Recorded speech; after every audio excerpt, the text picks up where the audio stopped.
አሁን እናታችን ብሎ እየጠራት ነውና አይ በቃ ጽዮንን ታዲያ የጠራት ሳራ ነው እናታችንን እኮ ያለው። ታዲያ ሳራ አይደለም ሰማይቷ ኢየሩሳሌም የተመሰለችባትን እናታችንን ብሎ የጠራበት ለምን አታነበው? አይ እኔ የማውቀው ቃል ስለሆነ ችግር አለው። አንተ ጽዮን ማርያም ብለህ ያልክበትን እስኪ እናትህ መሆንን አሳየኝ። ኦይ መጽሐፍ ቅዱስ አይደለም አንብበው። ለምን ትፈራዋለህ? መጽሐፍ ቅዱስ ስትያዝ መጽሐፍ ቅዱስ እንዴት እንደሚያስፈራ ትንቀጠቀጣለህ። መጽሐፍ ቅዱስ አወጣልህ እንዴት እንደምትቀጠቀጥ ታገኛለህ። ደግሞ መቼ አወቅኸውና መጽሐፍ ቅዱስ ለጥያቄ መልስ ሜዳው ላይ ስንገናኝ ነው ወደ ታሪክ የምትሄደው። መጽሐፍ ወንድምዬ ሚዩት አድርግና ለጠየቁ ጥያቄ መልስ ና ወደ ባይብል ብያለሁ። ባይብልና ይኸው ታሪክ እርስ በርሱ እንዴት እንደሚጣላ እዚሁ ሳሳይህ እማዬ ድረሽልኝ ትል ነበር። እማዬ ምን ቀን ነው እዚህ ቤት ውስጥ የገባሁት? ግን በምን በጭቅጭቅ አይደለም፣ በዲቤት ፎርማል ዲቤት። እጅ የሚያወጣ ኦርቶዶክሳዊ ይምጣ። በእውቀት ገብቶ የሚረታኝ ሰው ካለ ያለምንም ጥርጥር 50 ሺህ የኢትዮጵያ ብር ቀጥታ ባንክ አካውንት ውስጥ አስገባለታለሁ። 50 ሺህ ቃሌ ነው አልኩ። ከፍያችሁ ናግባና ታሪኩን እውነት አድርገው ነው ያልኩ። ይደረግ ወገኖች፣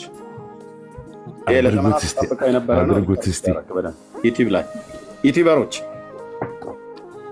ከድሃ 50 ሺህ ብር ካገኘን እስቲ ድሃ 50 ሺህ ብር ሊሰጠን ነው እንግዲህ። እስቲ የሚሞክሩት ላይ ነን። እስቲ አንተ ሞክረውና ከቻልክ ትቀጥላለህ።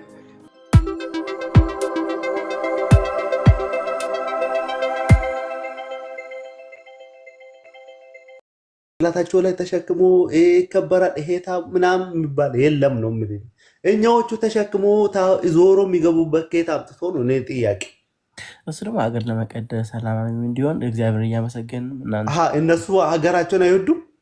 እናንተ ሄዳቸው ቀድስ። ወንድሜ ተረጋጋ።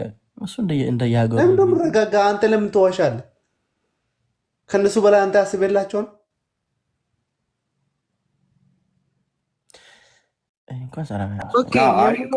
በመደማመጥ ነጋሽ፣ አንተም ኦርቶዶክሳዊ ወንድም ነህ፣ የማየው ልጅም ኦርቶዶክሳዊ ወንድም ነው።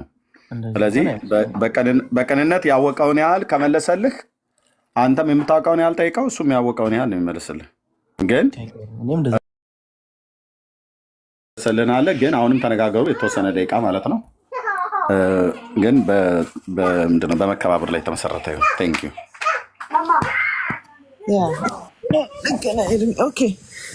የማሀይ ልጅ እኔ በጣም የእውነት ኢንተረስቱ በጣም ስላለኝ ነው እንጂ ከእንትን አይደለም። የእውነት ግን አልፋና ኦሜጋ የሚል ተጽፏል አልክዛ ላይ።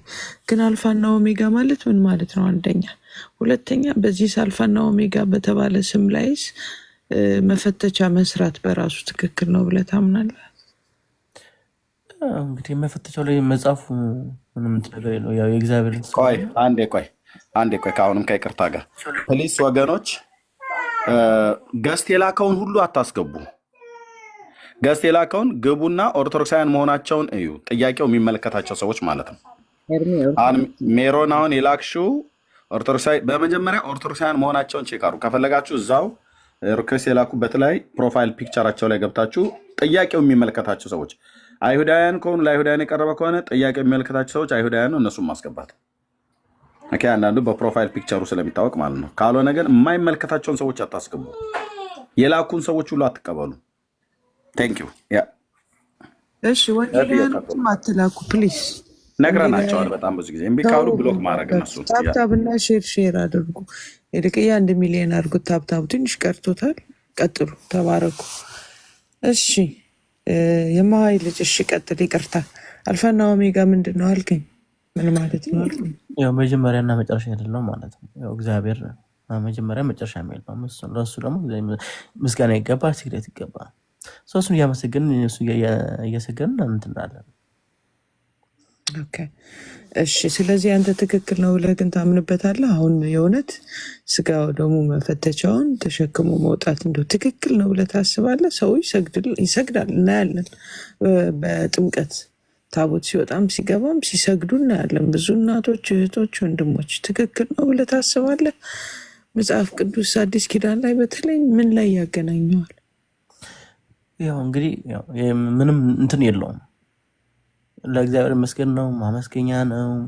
እግዚአብሔር የሚመሰገንበት ስለሆነ ምንም ክፋት የለውም ብዬ ነው የማምነው። እንደዛ ለእግዚአብሔር መስገድ አይሻልም እኮ እግዚአብሔር እኮ ነው የሚመሰገኑት አይደለም? ሰው የሰራው እንጨት ነው እንጂ እንዴ ለመፈተቻ ሲቀርብ እኮ ይጠረባል፣ ይስተካከላል አይደል? እኛ እንኳን ሽንኩርት ለመክተፍ አነስ ያለች ሽንኩርት መክተፊያ፣ ትልቅ ነገር ስትከትፍ ደግሞ ተለቅ ያለ እናዘጋጃለን። ለቤት የጌታ ስጋ ደግሞ ትበያለሽ፣ እራት ብለሽ ትበያለሽ። የጌታ እራት አለን። እኛ ግን የምንሸከመው የምንጎትተውም እንጨት የለም። እንደዛ አላልኩም እኔ። እኔ ቦታ ሄድሽ የጌታ እራት ነው ብለሽ ትበያለሽ። እኔ ቦታ የሄድሽ እኔ ቦታ እንሄድም። በቤተ ክርስቲያን አትብሉ እኮ አላልኩም። የጌታ እራት ግን ተሸክማችሁ ታትወጡ መስሪያውን ነው ጥያቄ። ትበያለሽ አትበይም አይደል? እኛ በቸርቻችን እኮ አለ የጌታ እራት የሚባል። እንዴት አድርገሽ ትበያለሽ? ተቀድሶ እንትን ተብሎበት አይደል? ጸሎት ያደረገበት ምን ተብሎበት? አዎ ይሄም ያ ይጸለይበታል። እንጨቱ መስሪያ አይ አንድ አይደለም። አሁን የምትበሉት የምትጠጡት ላይ እኮ አይደለም፣ የምታቆርቡት ላይ ችግር የለብኝም። አሁን ጥያቄ መስሪያው ነው እኮ እዛ ላይ የሚዘጋጅበት ላይም ይጸለይበታል። እንደሚዘጋጅበት ላይ እኮ ነው እግዚአብሔር ይጻፍበታል። እሱ ከጻፈበት በኋላ ጸለይበታል። ከጸለይ በኋላ የጌታ ስጋና ደም ይፈተትበታል። እሱን ይዞ መሄዱ ለእግዚአብሔር ስለሆነ ምንም ክፋት የለውም። ለምን ለእግዚአብሔር ምን ያደርግለታል? ለእኔ ስገዱ አለ እንጂ እንደው ምንም ጣዖት አይሆንላችሁ እኮ ነው የሚለው። እንዴ አንተ እኮ እያልከኝ ያለው ስጋው ደግሞ የተዘጋጀበትን እንጨት እሱን ደግሞ ጽደት ልታርጋችሁ እንደገና ተሸክማችሁ ትወጣላችሁ አይደል እያልከኝ ያለ? ምን ቅዱስ ያስብለዋል? ግዑዝ እንጨት አይደል ሰው ቆርጦ ያዘጋጀው። እሺ አንድ ጊዜ just 2 minutes ብቻ ከሰጣችሁ። እሺ ወንድሜ፣ አሁን እንደዛ የጌታ እራትን ታቦት ብላችሁ ይዛችሁ ውጡ ያለ የትኛው መጽሐፍ ቅዱስ ክፍል አዎንታዊ አድርገህ ነው ይህንን ቤተክርስቲያን የምታደርገው? ያው እንግዲህ እኛ እንደነገር ኦርቶዶክስ እንደታውቃለህ መጽሐፍ ግዴታ መጽሐፍ ቅዱስ ብቻ ብለን አናምንም። አባሽ ያስተማሩ መጽሐፍ ቅዱስ ብቻ ብለህ አትመን። ግን አሁን መጽሐፍ ቅዱስ ላይ ዩዶንት ሃቭ ቱ መጽሐፍ ቅዱስ ብቻ ብለህ ማመን አለማመን አይጠበቅብም እዚህ ላይ። ምክንያቱም መጽሐፉ ስለ ታቦት በደንብ አድርጎ አስቀምጧል። ታቦት ምን ማለት እንደሆነ፣ እንዴት እንደሚቀረጽ፣ ለምን እንደሚቀረጽ፣ ማን ይዞት እንደሚወጣ። አዎ እሱ በብሉይ ኪዳን እያወራን ያለው ስለ አዲስ ኪዳን ነው። ቆይ እኔ አልጨረስኩም ሀሳቤን። ስጨርስ ይገባል። አንዴ ጠብቀኝ። እንደዛ ይታወቃል። በአዲሱ ኪዳን ደግሞ ያንን አሁን መፈተቻውን ታቦት ነው ብላችሁ የታቦት ስያሜ ሰጥታችሁት ይዛችሁት እንድትወጡ ማን የአዲስ ኪዳን አስተማሪ ወይንም ሐዋርያት የትኛው እንደዛ ብሎ አዘዘ? ከየት አመጣችሁት? ያው እንግዲህ እንደነገርኩህ በትውፊት የመጣ ነው። አባቱ ያዘጋጁትን ነው። እኛ ይዘን የወጣ ነው እግዚአብሔር ለማመስገን ነው። በትውፊት የመጣ ነው። የጌታና የጌታ እንትኑ ቅዱስ ቴብል። ኦኬ። ስለዚህ ያንን ቅዱስ ቴብል ደግሞ እኛ ቅዱስ ቴብል ደግሞ እኛ ታቦት ብለን ጠራ ነው ስያሜ አይደለም። በትውፊት ሲመጣ ያ በትውፊት የመጣው ምንም አይነት ኤቪደንስ የለውም። ለእናንተ ብቻ ነው ጳውሎስ በትውፊት የላከው። ግሪክም እኮ ሆሊ ቴብል ይሉታል አለ እኮ አየሁ። ቅዱስ እሱን ደግሞ ሎርድስ ቴብል የሚለው ላይ እንመጣለን። አሁን ሎርድስ ቴብልን ማን ነው ታቦት ነው ብላችሁ ሰይማችሁ ይዛችሁ እንድትወጡ ማናዘዛችሁ ነው ጥያቄው። እሱ ስያሜ እኮ ከሀገር ሀገር እኮ እንግሊዝኛ ሆነ እናንትን ሆነ መሰየሙ እኮ እንትን የለውም። ኧረ እንግሊዝኛው ላይ የለም ወንድም አለም። ለአንተ ሆሊ ቴብል አልክ ወይም ደግሞ ቅዱስ ቴብል ወይ ደግሞ ላይ እንትን አልከው፣ እኛ ታቦት ብለን ጠራ ነው። ይሄ የስም ስያሜ ነው። ማን እንደዛ ታቦት ነው እሱ ማን አላችሁ ነው ጥያቄ። ምክንያቱም ታቦት የሚለው የስም ስያሜ ነው አልኩኝ። ምክንያቱም እናውቃለን ታቦት ምን እንደሆነ። ዘጸአት 25 ነው። እኛ ግን ታቦት ብለን ጠራ ነው። ዘጸአት 25 ከፍተን ብናነብ ታቦት ምን እንደሆነ እናውቃለን። ኦኬ፣ ለምን እንደተሰጠም እናውቃለን። ከአማርኛው ከቃሉ ጋር ታቦት አንተ ቆይ መፈተቻውን ታቦት ነው ብለህ ስም ጽፈህበት ስም ስለጻፍክበት ታቦት አድርገህ እንድትወጣ የሰጠህ ስልጣን። ምክንያቱም ስርዓቱ የእግዚአብሔር እንጂ ያንተና ቅዱስ ቴብል ነው ብለን ልጅ ስርዓቱ የማን ነው? የእናንተ ነው ወይስ የእግዚአብሔር ስርዓት ነው? ለእግዚአብሔር ነው። እሺ የእግዚአብሔር ስርዓት ከሆነ ማን አዘዛችሁ? ያለ እግዚአብሔር ትእዛዝ እናንተ የፈለጋችሁትን ሰይማችሁ ይዛችሁ እንድትወጣው ማን ስልጣን ሰጣችሁ? ምኑ ሰይመን?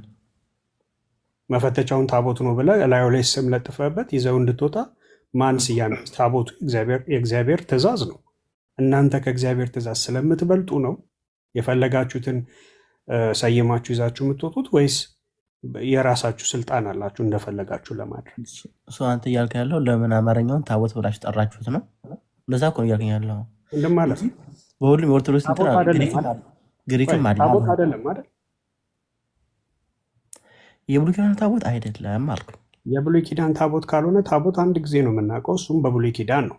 በአዲስ ኪዳን ታቦት ነው እንደዚህ መፈተቻው ታቦት ነው ያላችሁ አለ? በብሉይ ኪዳን ታቦት ምንድን ነው? መፈተቻ ነው መፈተቻው ታቦት ነው ያላችሁ አለ ወይ ነው ጥያቄ። ወንድም ይኸውልህ የአማርኛ እንትን ችግር አለን። የአማርኛ ነው አማርኛ ይሄ ስያሜ ነው። ሲምፕል የአርክ ኦፍ ኮቨነንቱ አላችሁ። የአርክ ኦፍ ኮቨነንት ነው ታቦት የሚባለው ወይንም የአርክ ኦፍ ኮቨነንት ነው። ታቦት መንጠር የአርክ ኦፍ ኮቨነንት እሱም ታቦት ስያሜው አርክ ኦፍ ኮቨነንት ማን ነው? ታቦት ለአንዱ ታቦት ነው። ወንድም ያድምጠኝ። የአሮን በትር ያለበት ጽላቱ ያለበት እንደዚሁም አንዳንድ የብሉይ ኪዳን ስርዓት ያለበት ያ ታቦት ተብሏል። ያለው ደግሞ አድምጠኛ ወንድም አለ ያንን ያለው የእግዚአብሔር ቃል ነው አደለ? እግዚአብሔር ነው ያንን እንደዛ እንዲሰራ ራሱ ትእዛዙን የሰጠው ማን ነው? እኔ ስለሱ አይደለም ጥያቄ። እንዲሰራ ትእዛዙን የሰጠው ማን ነው እንዴ? በቃ እግዚአብሔር ነው። ስለዚህ እግዚአብሔር ታቦት ወይ ሰየመው ማን ነው? ወንድም አለ በዚህ ስርዓት እንዲሰራ እግዚአብሔር ያዘዘውን እናንተ አይ በአዲስ ኪዳን ደግሞ እኛ እንደዚህ አድርገን ቴብሉን እንደዚህ የፈተትንበትን ከዛ እዛ ላይ ስም እንጽፍበትና አልፋና ኦሜጋ የሚል ስም ከጻፍንበት በኋላ ታቦት ብለን እንሰይመዋለን ብላችሁ ታቦት ብላችሁ ሰይማችሁ ይዛችሁ እንድትወጡ ማን ስልጣንን ሰጣችሁ ነው ጥያቄው። ስልጣኑ የአባቶች ነው አንድ። ሁለተኛ ደግሞ ስለዚህ እግዚአብሔር አይደለም የአባቶች። በቃ ቴንክ ዩ ኖ መለስክልኝ። በቃ ወንድም አለ የማወይ ልጅ በቃ እኔ ስልጣኑን ከየት እንደመጣ ነው ማወቅ የፈለኩት የአባቶች እንጂ እግዚአብሔር አይደለም። ስለዚህ በአጭሩ ስንደመድመው ምንድን ነው የሚሆነው? አባቶች በፈለጉት ተረተረ እንደ ወንድም አለ መረባክን የአባቶች አልከኛ እግዚአብሔር ነው። ኦኬ እግዚአብሔር ቃል ነው እግዚአብሔር ነው እንደዛ ብሎ ያላችሁ አንዲት ላውራሽ ጎሄድ ታንክ ዩ። አርጎ ኮቨነንትን በአማርኛ ታቦት ብሎ ማን ሰየመው? እግዚአብሔር ነው የሰየመው ታቦት ብሎ? አዎ አማርኛውን ታቦት ብሎ እግዚአብሔር ነው የሰየመው? አዎ የአርክ ኦፍ ኮቨነንት ማለት ታቦት ያሳየኝ ማስረጃ አስጠኝ እስኪ። ዘጸአት 25 ነው ዳምበው ዘጸአት እኮ ታዲያ ምንድን ነው የሚለው? በአማርኛ ያለው ያኮነኮ በመጀመሪያ የጻፈ በዕብራይስጥ ጥራር በአማርኛ ተተርጉሞ ታቦት የተባለው ወይ ደግሞ በግዕዝ ሰው ነው አይደል? ታቦት ብሎ ሲያሚ ታቦት በዕብራይስጥ የለም አባቴ። ታቦት በአማርኛ ወይም በግዕዝ ሊሆን ይችላል የተተረጎመ። የግዕዙን ትርጓሜ ማን የሰየመው ሰው ነው ወይስ እግዚአብሔር ነው? ምን ማለት ነው የግዕዙን ትርጓሜ? ቋንቋ ዓለም ላይ እኮ ነው ያለ። ማን ሰየመው?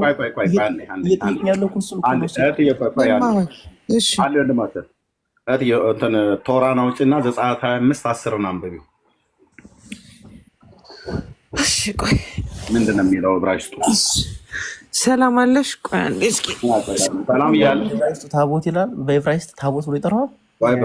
አንተ ልሆታ ብሪት ነው የሚባል በተለያየ ቋንቋ የራሱ ቋንቋ አለው። ልሆታ ብሪት ግን አርክ ኦፍ ኮቨነንት አዳምጠኝ። ማን ሰየመው? ሲተረጉም አማርኛ ወደ አማርኛ መጽሐፍ ቅዱስ ታቦት ብላችሁ ሰይሙ አላችሁ እኮ ነው። ቃላት እኮ ነው እንደምትፈልገው። አንዴ እሺ ሰላምዬ ምንድን ነው ያልሽው? ልሆታ ብሬት ማለት ልሆታ ብሬት ታቦት አይደለም። ዘጸአት ላይ አንብቢላችሁ። ሰላም ዘጸአት 25:10 ሲያንብቢ ዘጸአት 25:10 ቁጥር 10 ብቻ ያ ሽሞት ይወት ስፒሮስ እንዳትሄድ ተመለስ። እሱ ከበድ ያለ ነገር ሲመጣ ይሄዳል። ስፒሮስ ምን ሆነ? ሽሞት 25 አይደል? ዘጸአት 25:10 يود يموت كاف هي يود يموت كاف هي بيأثر አይደል? 10 25 ኦኬ ይቅርታና የተከበደ ነገር አለ እና ነው የወጣሁት ብራይት እንደዚህ አላቅሽም አንቺ እሺ ሶሪ አሁን ሲጀመር ስለ ግሪክ እንድትጠይቁኝ ነው የገባሁት እኔ ያሳዝናል ግን ስለ ግሪክ አንተ ትመልስልናል አትወጣ ስፒሮስ አንተ ትመልሳለህ ስፒሮስ እንደውም ግሪከኛውን አንተ ታነበዋለህ ዘጸአት 25 10ን አውጣው እስከዛ እኔ በዕብራይስጥ አነበዋለሁ አንተ በግሪክ አንብበው በጌታ ስም አነበዋለሁ ויעשו ארון עצי שתיים אמיתיים וחצי אורכו ואימה וחצי רכבו ואימה וחצי קמתו וציפית אותו זהב טהור מבית ומבחוץ תצפנו ועשית עליו זהב סביב 12 12 ድረስ ነው ያለብሽም ቁጥር 10 ላይ ከግራር እንጨት ታቦቱን ይስሩት ብሎ የሚል ታቦቱ ብሎ የሚለውን ቃል ምን እንደሆነ የተጠቀመው ዕብራይስጥ ያሱ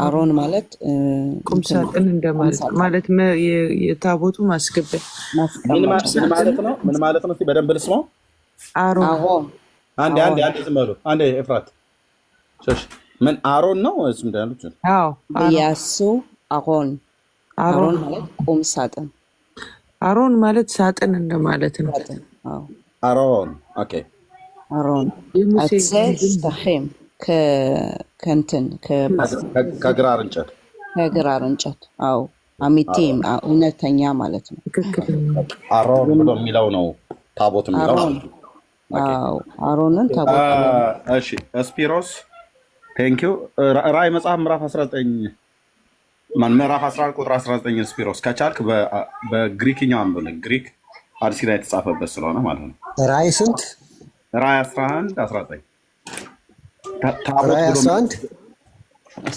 19 ኦኬ በቃ ዕብራይስጥና ግሪክ የተጻፈበትን እናት ቋንቋውን የሚያውቁ ሰዎች ስላሉ አሁን አማርኛ ግዕዝ እንግሊዘኛ ምናምን ነገር ተውት እርሱት እሱ በኋላ ይመጣ ነው በትርጓሜ ወደ ቋንቋ ሲተረጎም አርክ በእንግሊዘኛ በአማርኛ ታቦት ምናምን ነገር እሱ አያጣልም ወደ ቋንቋ ሲተረጎም ነው ዕብራይስጥና ግሪኩም ነው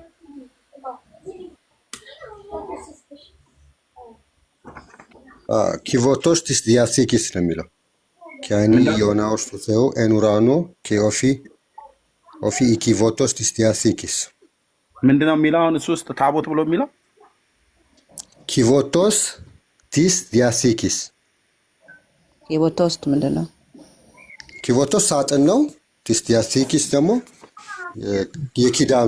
የኪዳኑ ሳጥን ኪቮቶስ እስከታች ጻፈልን ስፒሮስ ኦኬ ለታች ኮሜንት ላይ የኪዳኑ ታቦት የሚለውን በአማርኛ የግሪኩን በአማርኛ ጻፈልን ስንት ነበር ያልከው ራዕይ 11 19 ኦኬ ራዕይ 11 19 ላይ ሆኖ በዕብራይስጥ ራዕይ ኤላይ ብሬም ከን ኤላይ ኖ ይትጋሉት እኔም ሊሆን ይትጋሉት ራዕይ ስንት ነበር ያልከው 11 19 ይድ አሌፍ ተስፋማ ይድ አሌፍ 19 ደግሞ ይርቴት መሆኑ ነው ስፒሮስ ጻፍ እንደ አመለጠኝ ኮሜንት የፍታህ ከሰማይም ቤርኤ አሮን ነው የሚለው እዚህ ላይ አሮን ነው እዚህ ላይ አሮን ነው ብሪቶ ሂካል ነው አየሽው ብሪቶ በሂካል ኪቮቶስ ሳጥን ነው ዲያሲኪ ደግሞ ኪዳን ነው ልክ ነህ እሷን አጽፍልንም ኮሜንት ላይ አማርኛ መጻፍ ትችላለህ ኪቮቶ ብለህ ፖስት አድርገው ኮሜንቱ ላይ ቆይ አንዴ ኮሜንት እንደገና እንትን ልበለው ኮፒ እዚህ ያላችሁ 1200 ሰዎች ጻፉት እሺ ይጠቅማችኋል ምክንያቱም አርክ ዘ ኮቨናንት ታቦት ተብሏል። በግዕዙ ነው፣ በአማርኛው ነው፣ በኦሮምኛ ምን ይላል ምናምን ነገር ጫጫታ በጣም ነው የሚፈጠረው። ከዚህ ይልቅ የቱ ጋ ነው መሄድ ያለብህ? ግሪክና ዕብራይስጥ ነው። ግሪክና ዕብራይስጥን ያው እዚሁ አዲስ ኪዳንና ብሉይ ኪዳን ነው ብሉይ ኪዳን የተጻፈበት እናት ቋንቋውን የሚያውቁ ስላሉ መጽሐፍ ኦኬ። ኪቮስቶስ ነው ኪቮስቶስ ነው ኪቮቶስ ቶስ ኪቮቶስ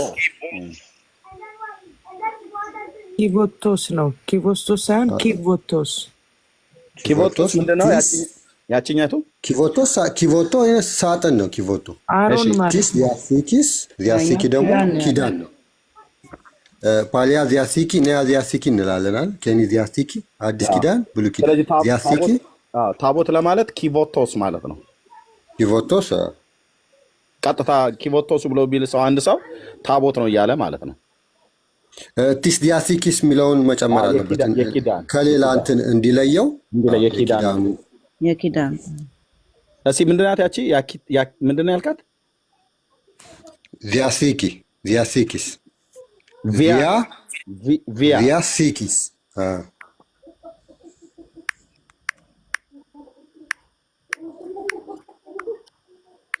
ቪያኪሲስ ነው። ያ ዝ ስለሌለች ድ ነው። በአማርኛ ድ ተብሎ ነው የሚነበበው። ዝ የምትባለው እንትን የለችም።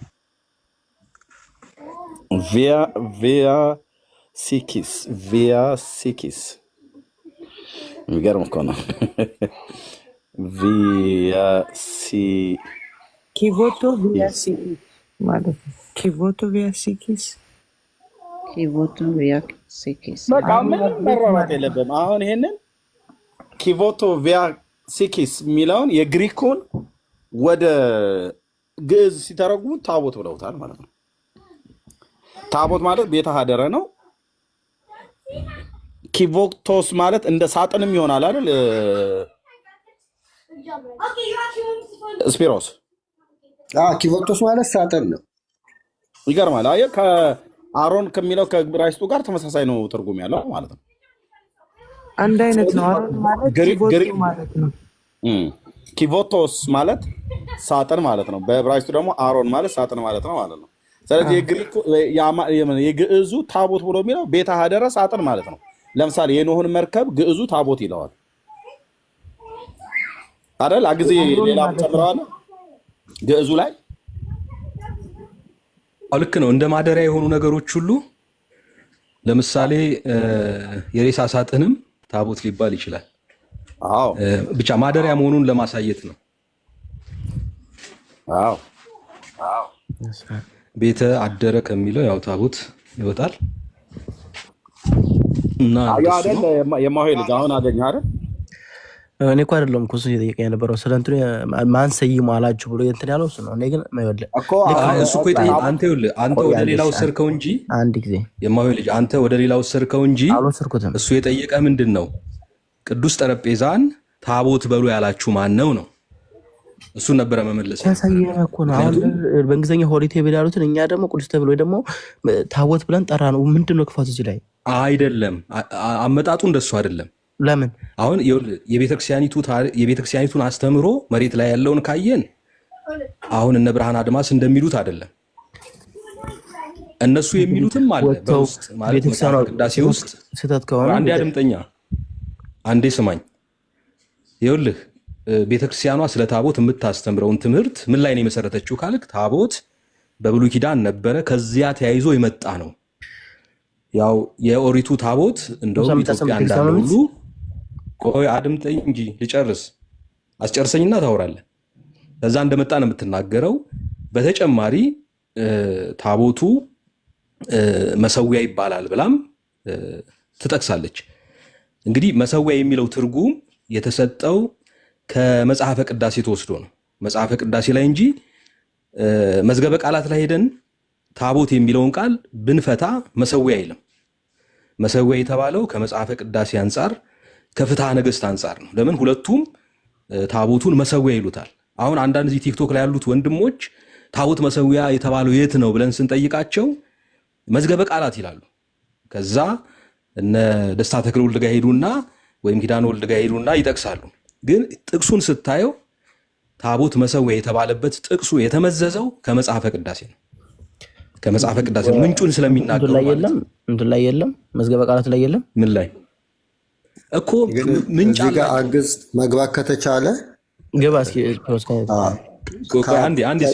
ከቅዱስ አትናቴዎስ ለአባ ሰላም ተሰጥተው ሁለት ታቦት ከግብፅ መጣ ነው የሚባለው እንጂ ከብሉይ ኪዳን መጣ የሚል የለም ትምህርት።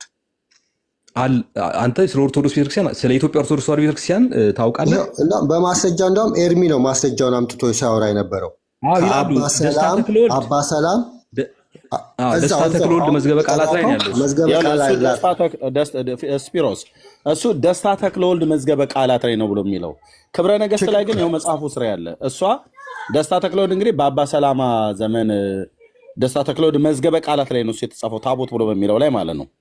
ከቅዱስ አትናቴዎስ ተቀብሎ የሚለው የክብረ ነገሥቱ ግን የዛሬ 3000 ዓመት በሰለሞን ዘመን መጣ ብሎ የሚለው ሌላ ትርክት አለ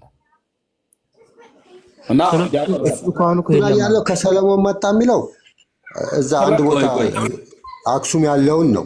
ለአገልግሎት ግን ከአባ ሰላም ሁለቱም አለ መዝገበ ቃላቱ ላይ ሁለቱም ነው የሚለው ለስፒሮስ ሁለቱም አሁን አክሱም አለ ተብሎ የሚባለው አንዴ ከእስራኤል ሀገር በሰለሞን ዘመነ መንግስት ነው የመጣው ብላ ትላለች። ያንኑ ደግሞ ደስታ ተክለወልድ በመዝገበ ቃላታቸው ላይ የለም ቅዱስ አትናቴዎስ እጅ ተቀብሎ ያመጣው ነው ፍሬምናጦስ አቡነ ሰላማ ብላ ደግሞ ትላለች። እውነቱን እንነጋገርና በዚህ እንኳን ተማምናችሁ ነበር። እዚህ ጋር ከቅዱስ አትናቴዎስ መጣ የሚለው ሁለት ታቦት ነው፣ የሚካኤልና የድንግል ማርያም። በብሉይ ኪዳን ሁለት ታቦት አለ። ከማንም ጋር አልተማመንም። አስፒሮስ እሱን ከማን ጋር ተማመንን? ከማን ጋር ተነጋገርንና? እኔው ራሴ ነኝ ሁለቱንም የተናገርኩት። ከማንም ጋር በዚህ ጉዳይ ሳወራ አልነበረም። ከግብፅ እንዳልመጣ ከመጋቢ ብሉይ ጋር ስታወሩ ነበረና እሱ አይደለም የኔ ጥያቄ። ከግብፅ የመጣው የቱ ነው ስትባል ከግብፅ የመጣው ሁለት ለአገልግሎት ነው እንጂ የብሉይ ኪዳን ታቦት አይደለም።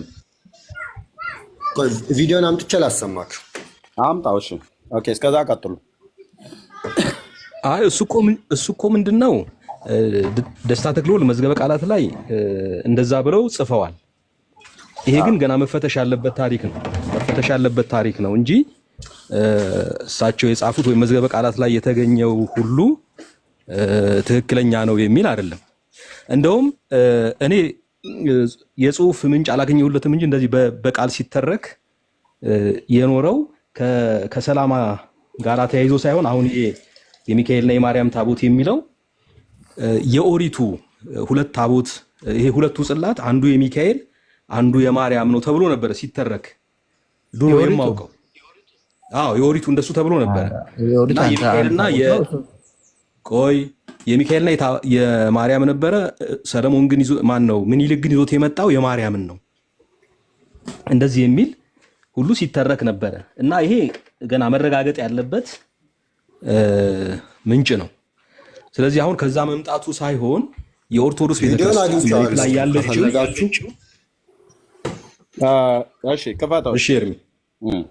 ከፋታው ታቦትን ሰራች። ምክንያቱም ከግብፅ ቤተክርስቲያን በፊት በኢየሩሳሌም የመጀመሪያይቱ የክርስቶስ ቤተክርስቲያን፣ ከዛ በሰማሪያ፣ ከዛ በአንጾኪያና በአሕዛብ ሀገሮች በግሪክና በቱርክ ውስጥ ያሉ የክርስቶስ አብያተ ክርስቲያናት እንዲህ አይነት የአገልግሎት ስርዓት አልነበራቸውም።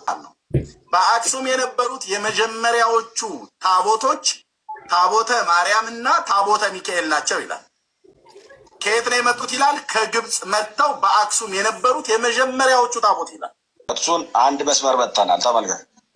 ደስታ ተክለወልድ ስለ ብሉይ ኪዳን ታቦት እያወሩ አይደለም፣ ከግብፅ ስላመጡት ስለ ታቦተ ማርያምና ስለ ታቦተ ሚካኤል እያወሩ ነው። ስለ ግብፅ ውስጥ ማን የቀረጸላት አልክ አይደል? ግብፅ ውስጥ ታቦት እንዳለ ተማምነን ከሄድን አንድ ስቴፕ ደግሞ እንገባዋለን። አናምንም። በጣም ቆየ። አዲስ መረጃ ይዣለሁ። እንግዲህ ሁለቱ ታቦት በብዙ ቁጥር ሲናገር ከግብፅ መጣ ነው፣ በነጠላ ቁጥር ሲናገር ደግሞ ከእስራኤል መጣ ነው። ሁለቱም የተለያየ ታቦት እንደሆነ ግልጽ ነው። ሁለቱ የተለያየ ታቦት መሆኑ ግልጽ ነው አይደል ስፒሮስ?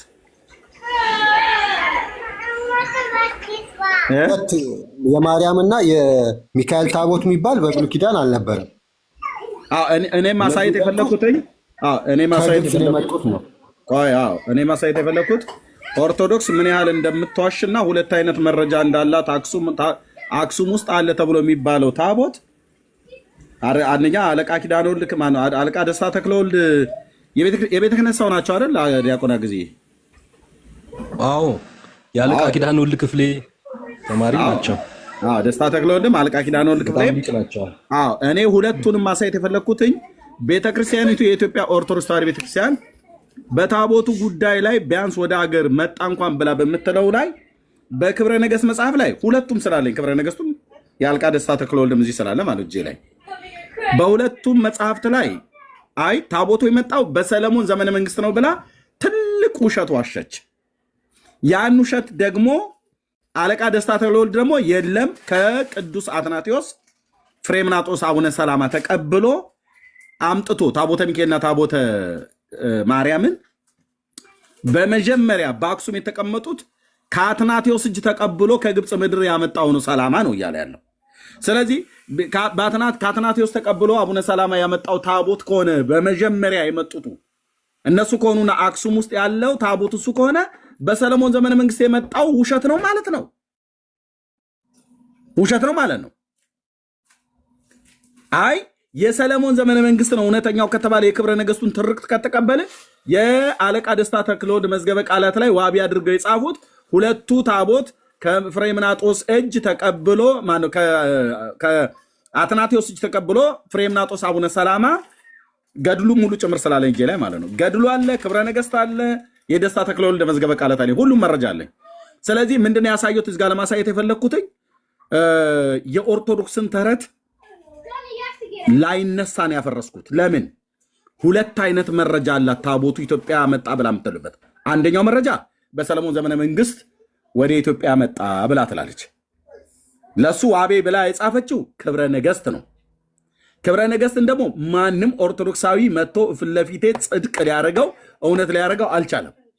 እሱኛውን እንዳናምን አለቃ ደስታ ተክለወልድ ደግሞ ከአትናቴዎስ ላይ ተቀብሎ ታቦተ ጽዮንና ታቦተ ማርያምን ለመጀመሪያ ጊዜ ያመጣ ነው ብሎ የሚለው አግኝተኛል። ስፒሮስ ይቅርታ አድርግልኝና ግን እዚሁ መዝገበ ቃላት ላይ ስለ ታቦተ ጽዮን ብሎ ከመሄዳችን በፊት ሌላ ርዕስ ሁለቱን ለይቶ ያስቀመጠው እዚሁ መዝገበ ቃላት ላይ አውጥተን በፌስቡክ ስናሳይ ነበር። የዛን እናሳያለን። እኔ አለኝ ስፒር።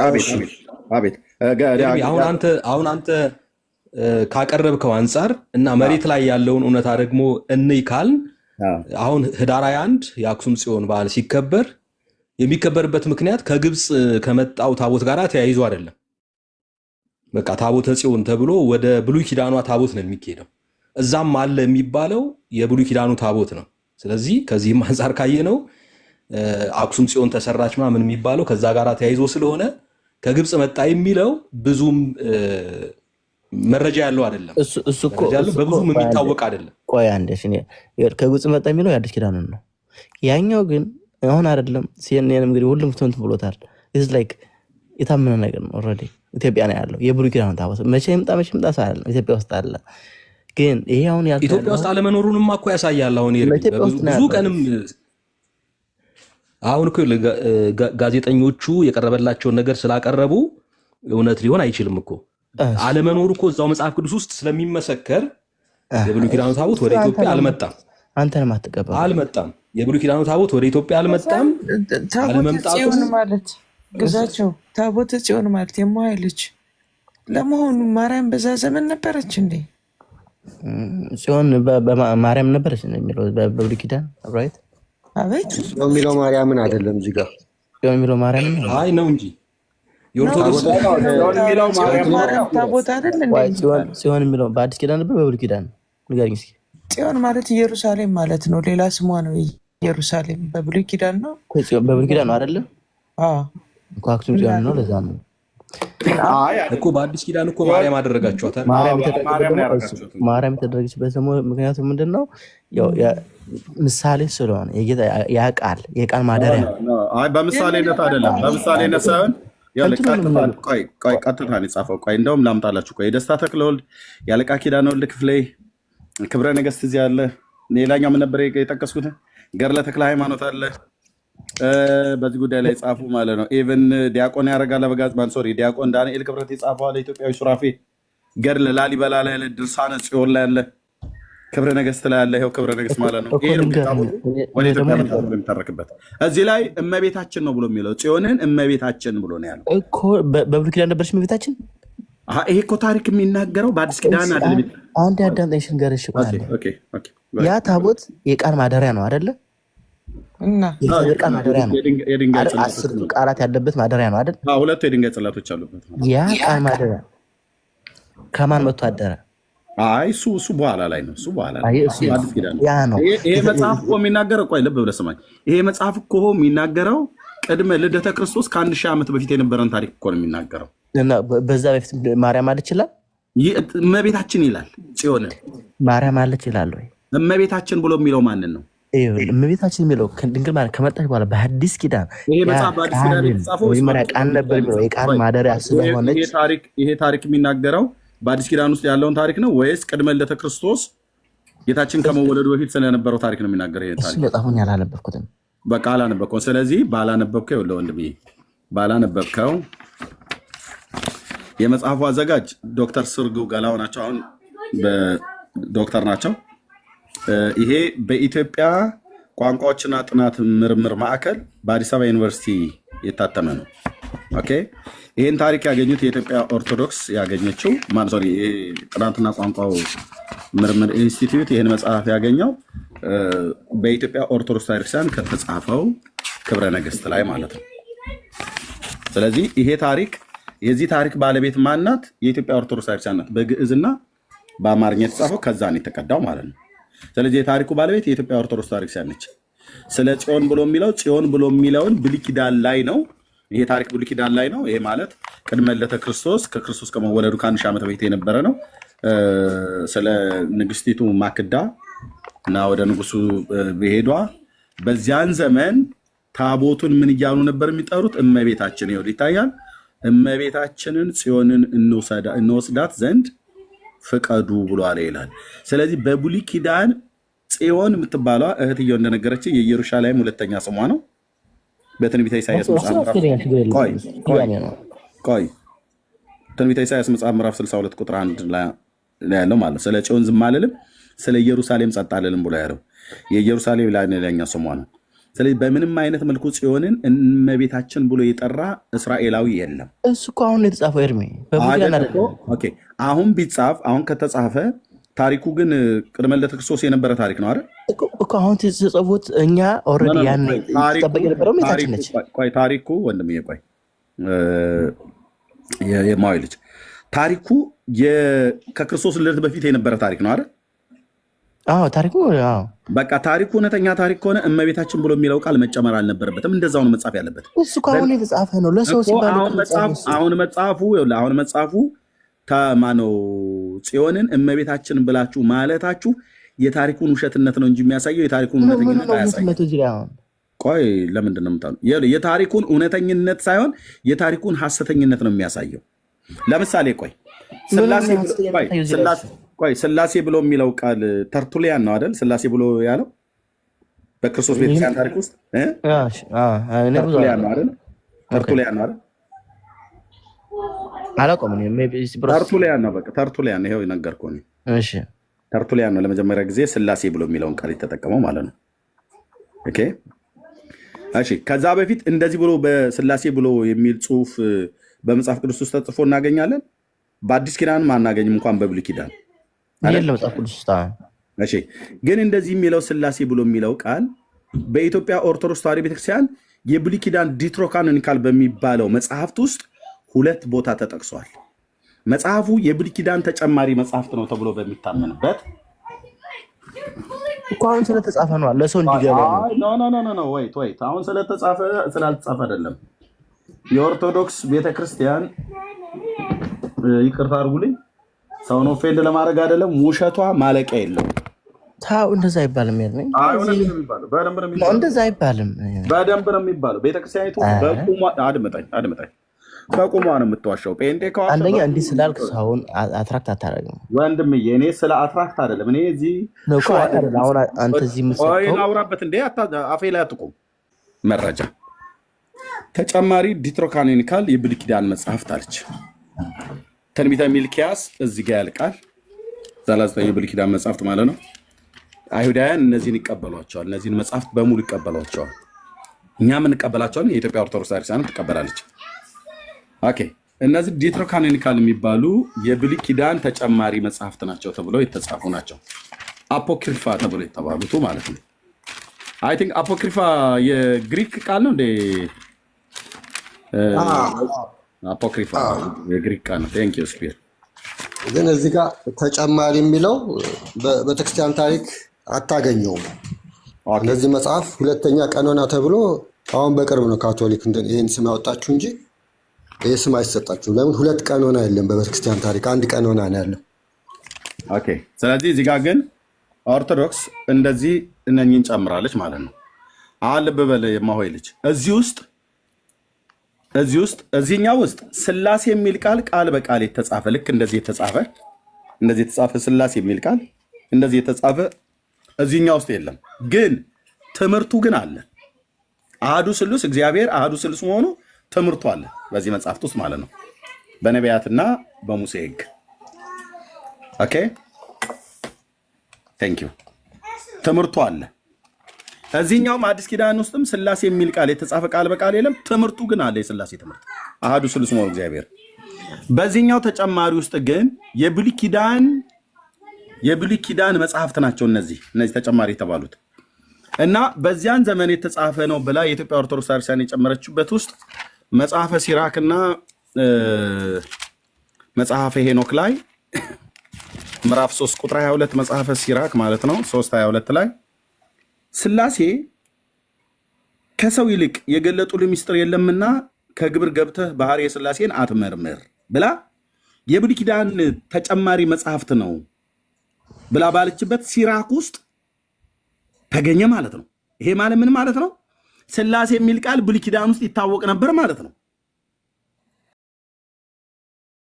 ካልታወቀ አሁን እዚህኛው ዘመን ላይ ሆነው ከጻፉ በእርግጥ ይሄ መጽሐፍ ታማኝነት የለውም ማለት ነው። ለምን? ስላሴ ብሎ የሚለውን ቃል ለመጀመሪያ ጊዜ የተጠቀመው ተርቱሊያን የሚባል የቤተክርስቲያን አባት ነው። ስለዚህ አይ ቲንክ በ165 ዓመተ ምህረት አካባቢ ይመስለኛል አይደል የነበረው ሰው ባልሳሳት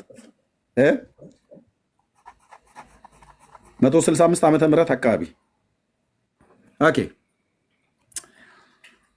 ስላሴ ከሰው ይልቅ የገለጡልህ ምስጢር የለምና ከግብር ገብተህ ባህርየ ስላሴን አትመርምር ይላል። እንዴት ስላሴ የሚል ቃል በቃል እንዴት ብሉይ ኪዳን ተጨማሪ መጽሐፍት ውስጥ ተጽፎ ሊገኝ ቻለ?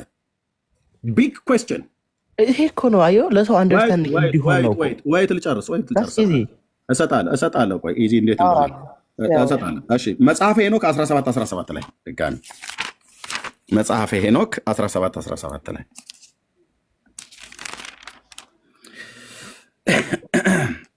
17 ቁጥር 17 ላይ የእግዚአብሔር ሰራዊት ኪሩቤል፣ ሱራፌል፣ አፍኒን እውቀት ያላቸው መላእክት ሁሉ ስላሴ የፈጠሯቸው መላእክት ሁሉ ያመሰግናሉ፣ ሌላ እውቀትንም ይሰጣል ይላል። መጽሐፈ ሄኖክ እኮ ሕገ ልቦና ላይ የነበረ መጽሐፍ ነው ተብሎ ይታመናል እንዴ? የኢዮብ መጽሐፍ ከመጽሐፉ በፊት ወይ እሱ በተጻፈበት ጊዜ ተጻፈ ተብሎ የሚባል ኤንሸንት የሚባል መጽሐፍት ነው ተብሎ የሚባለው እና እንዴት በሕገ ልቦና የነበረው ሄኖክ እንዴት ስላሴ ብሎ ጻፈ ይሄንን ቃል ማለት ነው? ምክንያቱም ስላሴ ብሎ የሚለው ቃል ተርቱሊያን የተባለ ቤተክርስቲያን አባት ነው። ተርቱሊያን የተባለ ቤተክርስቲያን አባት ነው የተጠቀመው ለመጀመሪያ ጊዜ። ተርቱሊያን ኤርሚንዶ ይቅርታ አድርግልኝ። ቆይ ልሰጥ ነው። ተርቱሊያን የሚባል የቤተክርስቲያን አባት ስላሴ የሚለውን ቃል ለመጀመሪያ ጊዜ ለጥቅም አዋለው በአዲስ ኪዳን ቤተክርስቲያን ማለት ነው። የኢትዮጵያ ኦርቶዶክስ ተዋሕዶ ቤተክርስቲያን ደግሞ የለም ሲራክ የሚባል ሰውዬ አስቀድሞ ተናግሯል በኦሪቱ ዘመን። ከዛስ አልፎ ሄኖክ የሚባል ሕገ ልቦና ላይ የነበረ ያው ስላሴ ብሎ የሚለውን ቃል ተናግሯል ይላል። ስለዚህ ምንድነው ማለት ያለባቸው ወንድሞች እናቶች፣ የኢትዮጵያ ኦርቶዶክስ ተዋሕዶ ቤተክርስቲያን ጽዮን ብሎ የሚለውን እመቤታችን እያለ ትጽፋለች። መቼ? ብሉይ ኪዳን ላይ ነው ብላ ታሪኩን ማለት ነው። እመቤታችን ብሎ ጽዮንን የጠራ የለም። ኢየሩሳሌም ከተማ እንኳን ራሱ እመቤታችን ብሎ የጠራ የለም። ኦኬ፣ እመቤታችን ብሎ ቃል በቃል የተጠቀመ የለም። ስለዚህ ታሪኩ ይሄኛውም ታሪክ የተጻፈው በአዲስ ኪዳን ነው፣ ይሄኛውም ታሪክ የተጻፈው በአዲስ ኪዳን ነው። ስለዚህ ለማጠጋጋት የተደረገ ሴራ፣ ተንኮል ክፋት፣ ሸር ከኢትዮጵያ ኦርቶዶክስ ተዋሕዶ ቤተክርስቲያን ውስጥ እንዲህ ተገኝቷል ማለት ነው። ስለዚህ ተአማኒ አይደለችም። ምንም ጥንታዊ ቤተክርስቲያን እንኳን ብትሆን ሁሉ በምጽፈው ታሪኳ ላይ ሙሉ በሙሉ ሐሰተኛም ነች ብለን አንልም። ሙሉ በሙሉም ግን ሐሰተኛ ማነው ተአማኒ ነች ብለን አንልም። የታሪክ ውሸትነት አለው። እመቤታችንን ጽዮንን እንወስዳት ዘንድ ፍቀድ። እንዴት እንደምንጠብቃት እነግራችኋለሁ። በምክሬ ተሰማሙ። እግዚአብሔር ከፈቀደ እመቤታችንን ከኛ ጋር መውሰድ እንችላለን።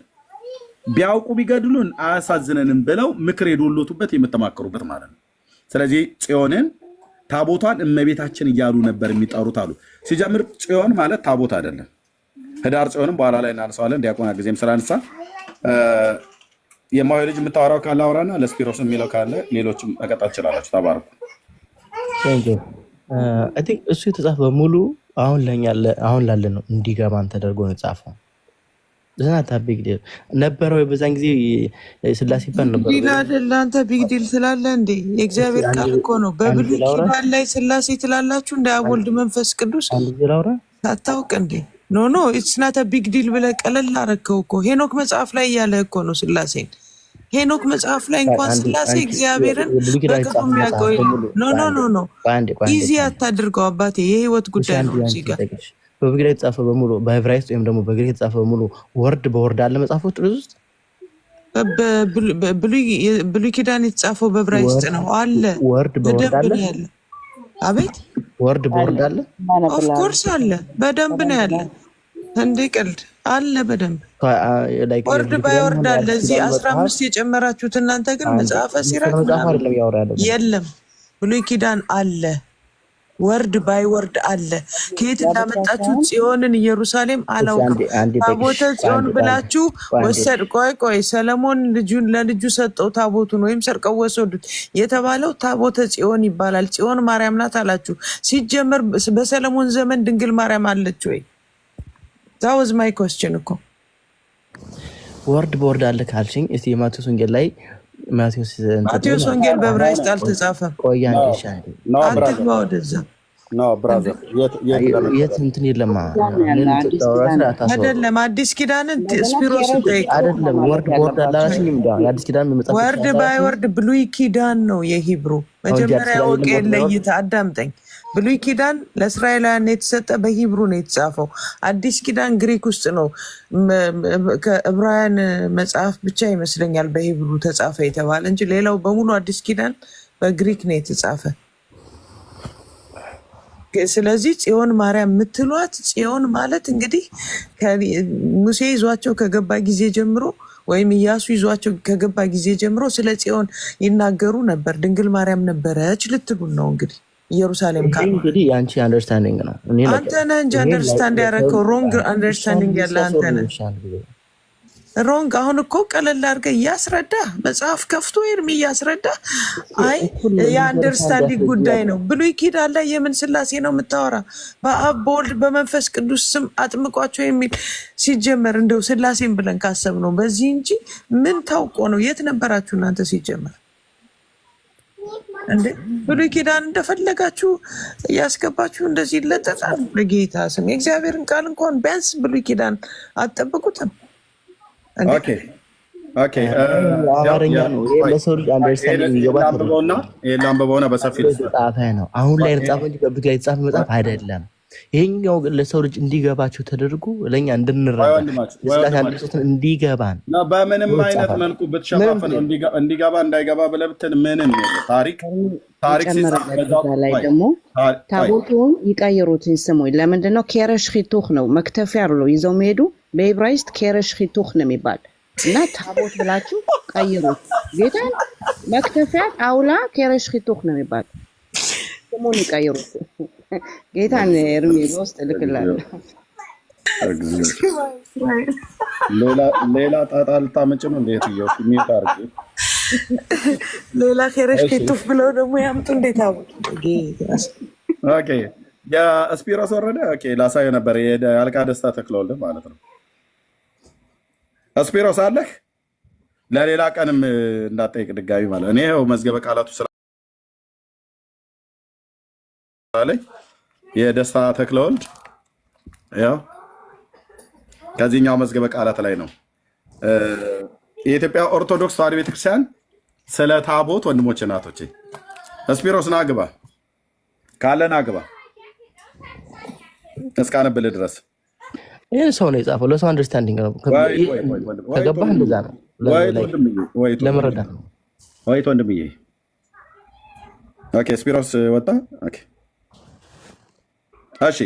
የኢትዮጵያ ኦርቶዶክስ ተዋሕዶ ቤተክርስቲያን ታቦቱን በዚህ ዘመን አመጣሁ ትላለች ክብረ ነገሥት ላይ። የዛሬ 3000 ዓመት ያመጣሁት ብላ እዚህ ላይ ተርካለች። ከዛ ደግሞ ውሸት ያው እርስ በርስ አይስማማ አይደል? ውሸት አንዴ እኮ ሰው መዋሸት ከጀመረ ውሸቱ እርስ በርስ አይሰሩ። ቤተክርስቲያኒቱ በስራዬ ብላ ነው የምትዋሸው። ስራዬ ብላ እንደ ቤተክርስቲያን። ኦኬ ይሄን በሚያህል ትምህርት ላይ እየተባለ እንኳን በቃ ሰላም ነው። ሚዩት አድርገህ ሚዩት አድርገህ ኦኬ ሰላም ኑልን ብራዘር። እናንተ እንዴ እኛ እኮ በመረጃ ነው መጽሐፍ ቅዱስ አስቀምጠን እናንተ በሐሰት አላደችው ላይ የምትሆን ነው ጅኑ። እኔ እኮ መጽሐፍ አስቀምጬ ቤተክርስቲያን ቆይ ሚዩት አድርገው ብራዘር።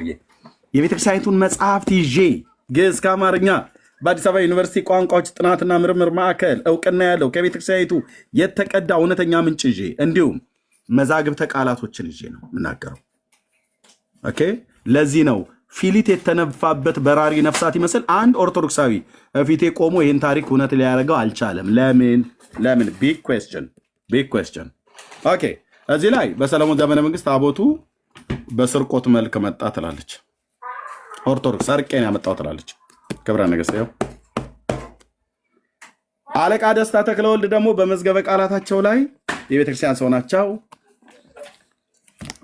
ኦኬ ማማ ሌላም አለ እንደዚህ አይነት ብራውን ሌላኛው ነው የግዕዝ ነው። ሶስት አይደለም የግዕዙ አለ ኪዳነ ወልድ ክፍሌ የሚል የግዕዙ አለ ብራውን ሌላ። ኦኬ ቦታ ስለጠበበኝ የሆነ ቦታ ላይ ስላስቀመጥኩት ኦኬ እዚህ ደስታ ተክለወልድ ታቦት በሚለው ጋር እዩ። ዓለም ይልኝ ብራዘር እንደ ኢትዮጵያ ኦርቶዶክስ ቤተክርስቲያን የሚዋሽ ቤተክርስቲያን የለም ብዬ ስል ስም እያጠፋው አይደለም። ታሪኩ እርስ በርስ የሚላተም ይሄኛውን ከሌላው ጋር አገናኝላችኋለሁ። እዩ ታቦት ቁመቱ 1 ክንድ ከስንዝር ጎኑ 1 ክንድ ውፍረቱ 3 ጣት የሆነ የክርስቲያን ጽላት ታቦት መባልን ከሳጥኑ ወስዷል። ስመ አምላክ አልፋ ወኦ የመላእክት የነቢይ የቅድስት ማርያም የሐዋርያት የጻድቃን የሰማዕታት ስም ታቦተ ገሌ እየተባለ በላዩ ይጻፍበታል። በላዩ ራሱ የሚጻፈው ምንድነው? ታቦተ ገሌ እየተባለ ነው። የቤተክርስቲያን ስም ናቸው። ጉልበት ሁሉ ለእሱ ይንበርከክ ብሏል ብሎ የሚለው ይሄ አሁን የዘመኖቹ እንቶ ፈንቶ የነ ዲያቆን ሄኖክ ኃይሌ ወሬ። ሚዩት አድርገው ካልሆነ አስወጣለሁ። ሚዩት አድርገው ብራዘር። ዋይ ዋይ አትበል። ውሸታችሁ አደባባይ እንዲህ ሲጋለጥ ዋይ ዋይ አትበል ብራዘር። ስጨርስ በእውቀት ሞግተኝ። ያ ቴንክ ዩ። ስለዚህ ምንድነው የሚጻፍበት ላው ላይ እንኳን አልፋ ወኦ ስመ አምላክ አልፋ ወኦ የመልአክ የነቢይ የቅድስት ማርያም የሐዋርያት የጻድቃን የሰማዕታት ስም ታቦተ ገሌ እየተባለ ይጻፍበታል። እላው ላይ የማርያም የጻድቃን የሰማዕታት ሰማዕታቱ አሁን አርሴማ ከሆነች አርሴማ፣ ጊዮርጊስ ከሆነ ታቦት ዘቅዱስ ጊዮርጊስ እየተባለ ማለት ነው ይጻፍበታል። በየማዕዘኑ ጫፍ የ40ቱ እንስሳ ስዕል ይቀረጽበታል። አሳያቸዋለሁ እዚህ ጋር ልክ ፒክቸሩ ላይ እንደዚህ እንደማሳያችሁ አሁን የ40ቱ እንስሳ በኋላ ላይ ከታች ያያችሁ ታቦት አለ። 40ቱ እንስሳ አሳያችኋለሁ። የሥላሴ የተባለውን ታቦት ከልብስ ውጭ ያለውን አሳያችኋለሁ በመረጃ ማለት ነው። ጉግል አድርጋችሁ እኔ ከዛ ፎቶ አስነስቼ አይደለም፣ ጉግል ላይ ተቀምጧል። ከነ ልብሱም ከልብሱም ውጭ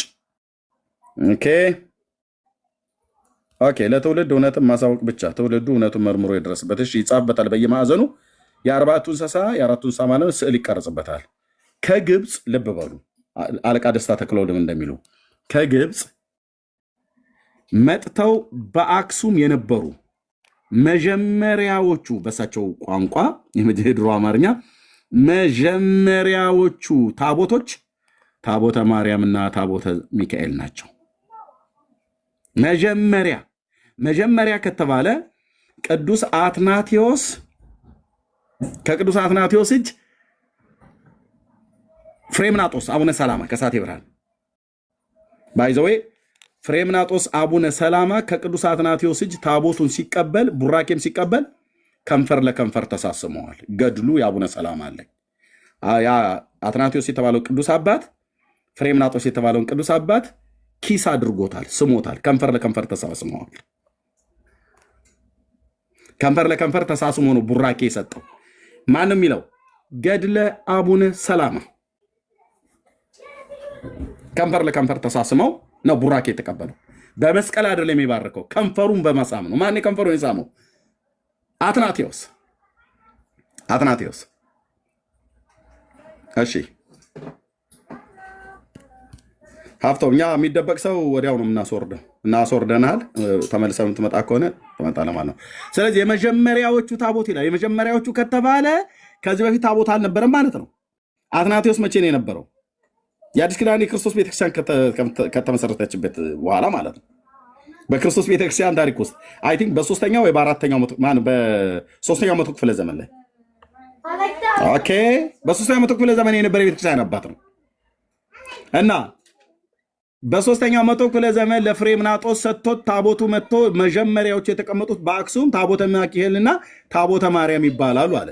ይሄንን የምትቀበለው ከሆነ የኢትዮጵያ ኦርቶዶክስ ቤተክርስቲያን ይሄ በክብረ ነገስት ላይ በሰለሞን ዘመነ መንግስት መጣ የተባለው ታሪክ ዜሮ ይሆናል ማለት ነው።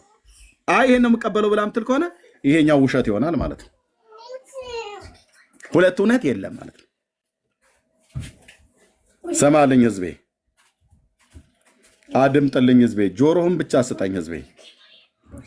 ለዚህ ነው አንድ ኦርቶዶክስ አገልጋዮች ካህናት ነን ብለው ያሉ መምህራን ይሄ ሁሉ ልክ እንትን ለእንትን ቂጥ ለቂጥ እየተጋፋ እንደሚሉት በሀገራችን ባህል ይሄ ሁሉ አገልጋይ ያለ አንድ ዲያቆን፣ አንድ ቄስ፣ ታሪኩን ያጠና አንድ መምህር፣ አንድ ዶክተር ይህን ታሪክ መጥቶ እኛ ፊት እውነት አላደረጋትም ብቻ ሳይሆን መቼም ቢሆኑ እውነት አያደርጉትም። ምክንያቱም በይሁዳ ነገስታት ታሪክ ሁሉ እንጠይቃቸዋለን። ሰለሞን ሳባ ተገናኝቶ ማለት ቀላል ነው። ስትመጣ ግን ሰለሞን ከየት ጀምሮ እንደነገሰ፣ መቼ ንግስቲቱ ወደሱ ጋር እንደሄደች፣ ለምን ያህል ጊዜ እንደቆየች በሱ ዘንድ፣ ከስንት ዓመት በኋላ ልጅ እንደወለደች፣ ልጁ እንዴት እንዳደገ፣ ከስንት ዓመት በኋላ ወደ ኢየሩሳሌም እንደሄደ፣ ያ በሆነበት ሰዓት ላይ ሰለሞን ስንት ዓመት ሆኖት ነበረ? ቤተ መቅደሱ ከመሰራቱ በፊት ነበር ሄደችው ወይስ ሳይሰራ በፊት? ቁም ስቅልህን ነው ማሳየህ ማለት ነው። በምን? በእውቀት ግን የደፈረ የለም። ይሄ ለኦርቶዶክሳውያን ቀይ መብራት ማለት እንዲነሳ የማይፈልጉት ታሪክ ነው። በዚህኛው አመልጣለሁ ብለህ ካልክ መዝገበ ቃላት ራሱ እንኳን እንታያለን ያለው ዘመንህን ሁሉ አንብበህ እኔም አንተም አንጨርሰው መዝገበ ቃላት ያው ዝም ብለን ቀስ እያልን እናየዋለን እንጂ እሱኛ ብታመልጥ ከሳቴ ብርሃን ተሰማ ደግሞ የሚባሉ ይህንን የሚያህል መጽሐፍ ጽፈዋል። ቦታ ጥቼ እንደዚህ ሆነብኝ። አየኸው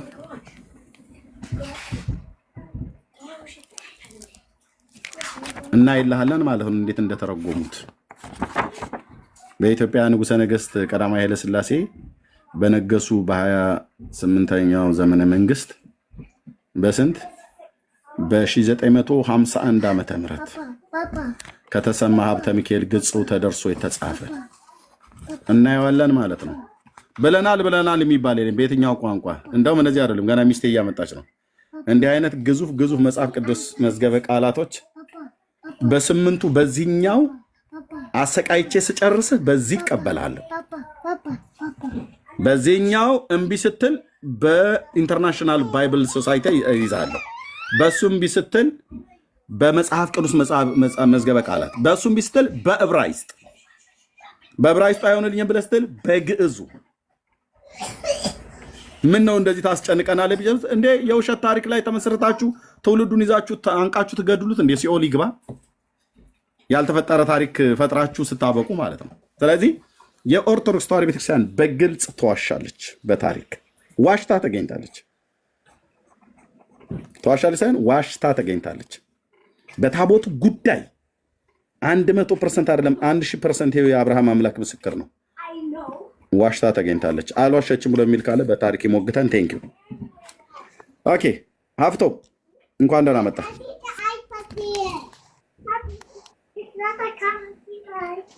ሰላም ወይ? እንዴት ነህ? ደህና ነኝ። እሺ ምን ትላለህ? አይ እኔ አንድ ገላትያ 4:26 አለልህ። አንድ እናታችን እንዴት እንላታለን የሚለው ገላትያ 4 አውቀዋለሁ። ስለ አጋርና ስለ ሳራ የተነገረ ነው። በሰማይቷ ኢየሩሳሌም ጽዮን እናታችን እንላታለን ብሎ ያለው እሱ ሐዋርያው ያመሳሰለበት የሰማይቷ ኢየሩሳሌም እነሱ እኮ አሁን እናታችን ብሎ እየጠራት ነውና፣ አይ በቃ ጽዮንን ታዲያ የጠራት ሳራ ነው። እናታችንን እኮ ያለው ታዲያ ሳራ አይደለም። ሰማይቷ ኢየሩሳሌም የተመሰለችባትን እናታችንን ብሎ የጠራበት ለምን አታነበው? አይ እኔ የማውቀው ቃል ስለሆነ ችግር አለው። ማንበብ አንተ ጽዮን ማርያም ብለህ ያልክበትን እስኪ እናትህ መሆንን አሳየኝ። ኦይ መጽሐፍ ቅዱስ አይደለም አንብበው። ለምን ትፈራዋለህ? መጽሐፍ ቅዱስ በቃ እዚህ ድረስ ነው። አቅምታችሁ ረዳ። አንተ ከስፒሮስ ጋር ስትያዝ መጽሐፍ ቅዱስ እንዴት እንደሚያስፈራ ትንቀጠቀጣለህ። መጽሐፍ ቅዱስ አወጣልህ እንዴት እንደምትቀጠቀጥ ታውቀኛለህ። ደግሞ እኔ እዚህ ላይ ዲቤት ማድረግ አዋልድ መጽሐፍ ካልሆነ በስተቀር እዚህ ላይ ዲቤት ማድረግ ትፈልጋለህ? የስድብ ካልሆነ በስተቀር ናና መጽሐፍ ቅዱስ ና የለህ። መጽሐፍ ቅዱስ መናገር ብቃት የለም። ሀብቶም ተረጋጋ። ገላትያ 4 ሀብቶም አንድ እየተደማመጣችሁ ሌሎች አትደርቡ። ሌሎች አትደርቡ። ማማ ፕሊዝ እዚህ ላይ ዲቤት ማድረግ ትፈልጋለህ? ከኔ ጋር መጽሐፍ ቅዱስ ከፍት እንዴት እንደተንቀጠቀጥኩ እንድታሳየኝ ዲቤት ማድረግ አንብበው አልኩህ እኮ ገላትያ 4 ትፈልጋለሁ? የጠየኩ መልስልኝ። ዲቤት ማድረግ ትፈልጋለህ? አሁን በአሁን እጅ በእጅ ፍቅር እንዲደረጅ እንዲሉ ዲቤት ማድረግ ትፈልጋለህ? እኔ እያልካለሁ ሰምተሃል? ማድረግ ትፈልጋለህ ወይ ከኔ ጋራ? መጽሐፍ ቅዱስ አሁን ሀሳብ ለምን ትለውጣለህ? ዲቤት ማድረግ ትፈልጋለህ? እንደዚህ ነው የሚለው አልክ አይደለ? ማስረጃ አምጣና አንብበው መጽሐፍ ቅዱስ እንዴት እንደሚያስፈራ መጽሐፍ ቅዱስ አውቃለሁ። ከበደል ምንም ብቃት የለም መጽሐፍ ቅዱስ። የጠየኩን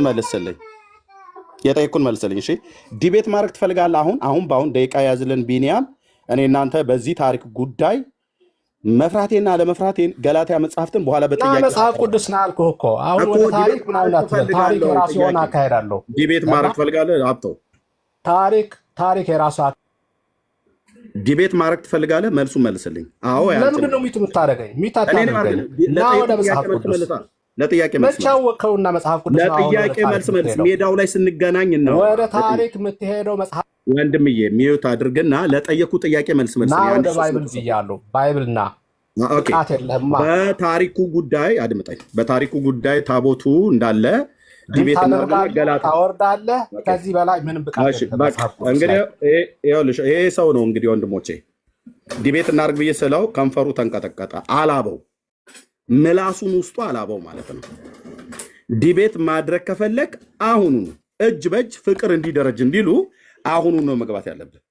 የተፈጠርክበትን ቀን እንድትመረረው አደርጋለሁ። በምን? በእውቀት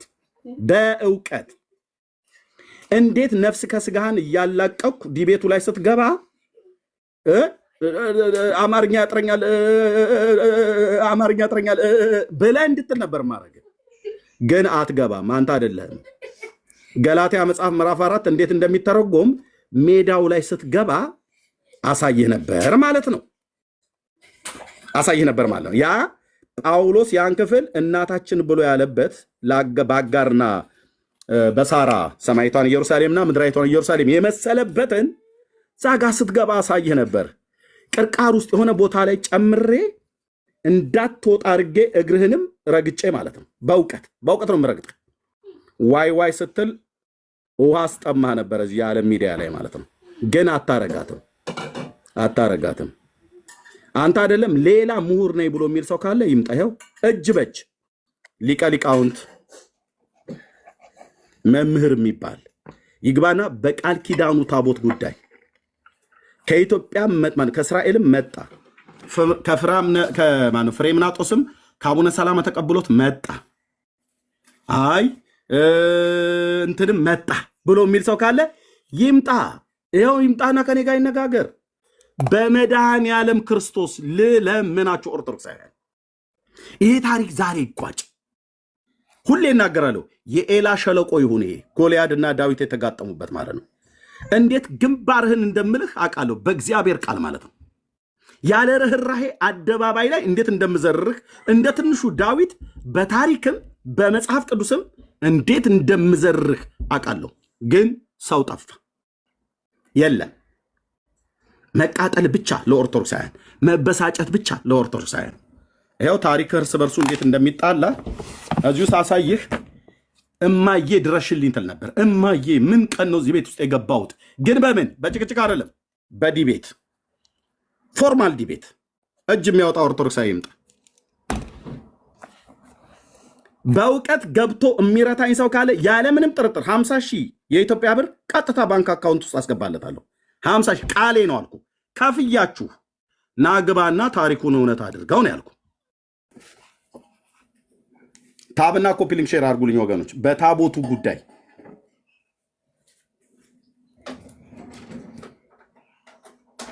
እሺ፣ በታቦቱ ጉዳይ እሺ። ሰላም ነው ቢኒያው ጠይቅልኝ። የምጠይቀው ዲቤት የሚያደርግ ከሆነ እና ደቂቃ እንዴት ይዝልኝ ማለት ነው። እሺ ሲል ብቻ እድል ትሰጠኝ። እንኳን ደህና መጣ። ይሰማለሁ? ትሰማለህ? በደምብ እንኳን ደህና መጣ። ይሰማል? አዎ ትሰማለህ። ኦኬ፣ እንኳን ደህና መጣ። እንኳን ደህና ቆየኝ። መልካም። እሺ፣ በታቦቱ ጉዳይ ከኤርሚያስ ጋር ፎርማሊ ማውራት ትፈልጋለህ? በደንብ። በጣም ጥሩ። ደቂቃ ይዝልህ። ጣልቃ ችግር የለውም ያዝ። ማንም ጣልቃ ሳይገባ አንተና እሱ ብቻ ነው የምታወሩት። በደቂቃ ነው የምታወሩት። መልካም። ለምትጠየቀው ጥያቄ ምላሽ ትሰጣለህ። ችግር የለውም ምላሽ ይሰጣል ማለት ነው። ቢሪያው ትልቁ ላይ አድርጌ ያለው ካሜራህን ከፍተህ ኮምፒውተር ደቂቃ ያዝልን። የመጀመሪያው ምን ያህል ደቂቃ የብሉይ ኪዳኑ ታቦት ወደ ኢትዮጵያ የመጣበትን ታሪክ እውነት ያደርግልኛል። ይህ ደግሞ ውሸት መሆኑን አሳያለሁ። ከዛ ብቻ ፎርማል ዲሜት በሚደረግበት ማለት ነው። እንኳን ሰው አገኘው። ጓይድ ትልቁ ላይ አድርጌ ያለው ካሜራን ክፈት ወገኖች። ታብና ኮፒሊንግ ሼር ብቻ አድርጉ እና ዝም ብላችሁ ስሙን አድምጡ። ኦኬ ጓይድ ወንድምነት። እሺ ለሁለታችሁም 5 ደቂቃ ነው የሚይዘው። መጀመሪያ መግቢያ ንግግር ማድረግ የምትፈልጉ ከሆነ ሚኪ ወይንም ከማናችሁ ልጀምር? እንግዲህ እሱ ስለሆነ እሱ ነው ጀምረው። እሺ ሚኪ፣ በታቦቱ ዙሪያ እንግዲህ ያለውን እውነታ አንተ መጀመሪያ ሪካርድ ይደረግ ወገኖች። አድርጉት እስቲ ዩቲዩብ ላይ ዩቲዩበሮች ከድሃ 50 ሺህ ብር ካገኘን እስቲ ድሃ 50 ሺህ ብር ሊሰጠን ነው እንግዲህ። እስቲ የሚሞክሩት ላይ ነን። እስቲ አንተ ሞክረውና ከቻልክ ትቀጥላለህ። በጣም ጥሩ። ይሄ ነው አይደለ መጽሐፉ ያለው? ስትጀምር ነገስት ብሏል። ጀምር፣ ንገረኝ። ጀምር፣ ችግር የለም።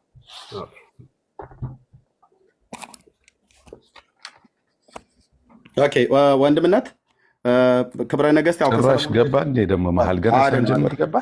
ወንድምነት ቆይ ሚዩት አድርግ፣ መልሰህ አስተካክለት።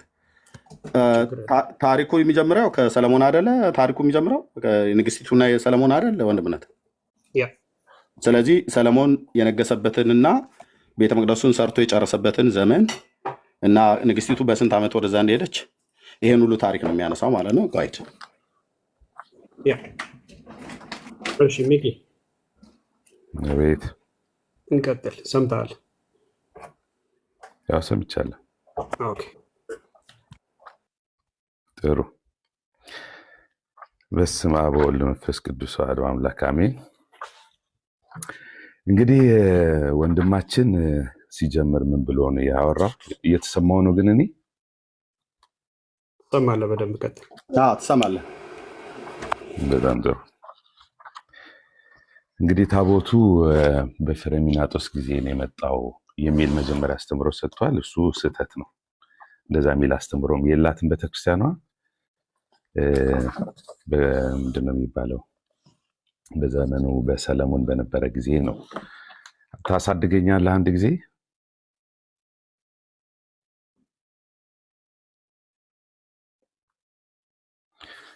ኦኬ፣ ይታይ እንደሆነ አላውቅም።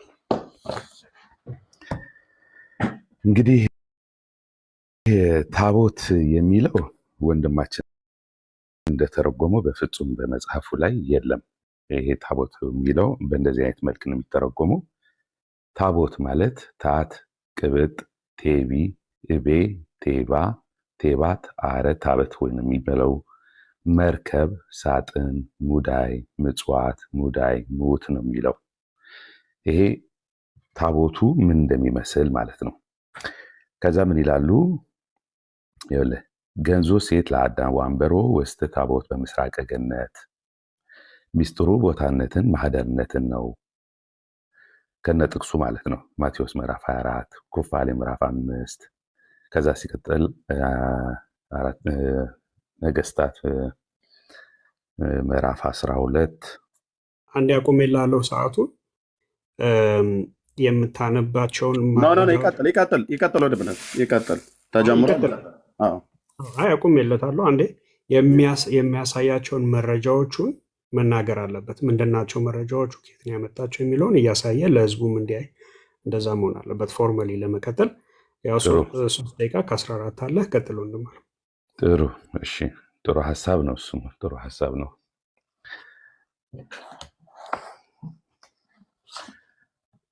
ይኸው ኪዳነ ወልድ ክፍሌ መጽሐፋቸው ገጽ 892 ታቦት ይኸው። ስለዚህ ታቦት የሚለውን ትርጓሜ ሲፈቱት እንደዚህ ነው ያስቀመጡት።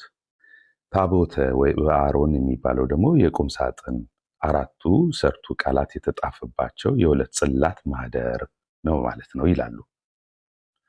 ታቦት ሌላኛው መንበር ነው። ምስዋ በመንበር ላይ የሚቀመጥ ጽላት ማለት ነው። ስለዚህ እሳቸው ሲተረጉሙት 3 ጊዜ ነው ታቦቱን ያስቀመጡት። አራተኛው ታቦር እብራ ወይም የተራራ ስም ነው። ታቦር ተብሎ ነው። ሶሪ ነው እሱ ታቦር ነው። ታቦት የሚባለው በ3 ነው የተረጎሙት ማለት ነው። ከዛ ክብረ ነገስት ላይ ነው ሀሳብ ያነሳበት። እንግዲህ አንዴ እስክገልጣ ትሰጠኛለህ እድል።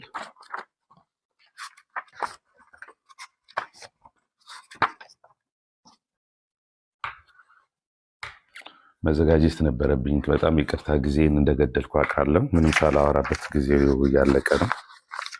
ወይ ተመልሰን በኋላ ደግሞ እድል አገኝ ይሆናል። እንግዲህ በእኔ በሰነፉ የዚህን ያህል ከተገለጸ በጣም ነው የሚገርመው። ሊቃውንቶቹ ደግሞ ሲገልጹት እንዴት እንደሚጣፍጥ። ንጉሥ ሰለሞን ይኸው ንጉሥ ሰለሞን ደግሞ በገጽ ይሄ ደግሞ ክብረ ነገስቱ ነው። ሰለሞን ልጁን እንደጠየቀው የሰለሞን ልጅ እንዳነገሱት እያለ የሚሄደው ማለት ነው። ስለ ጽዮን አሁን የትኛውን አንስቶ ቅድም እንደወቀሰ እንኳን ባይገባኝም ብቻ ስለ ሰለሞኑ አሁን እሱ ነገሰ የሚባለው በ970 ነው። የቆየው ደግሞ እስከ 931 ነው። በዛ ዘመናት ውስጥ እሱ በነገሰ በ7ኛው ዓመት ንግስተ ሳባ ልትጠይቀው እንደሄደች፣ ልጁ ሰለሞን ደግሞ ልክ በሁለት ነው የተጻፈው፣ በ22 በ18 ዓመቱ እና በ22 ዓመቱ የሚላለ በአቨሬጅ በ20 ብንወስደው እሱ ልክ ሊሞት አካባቢ ሲቀረው እንደተወሰደ ታቦቱ ነው የሚገለጸው። ዘመኑን ለመግለጽ ያህል ግን እንደዚህ ላድርገው።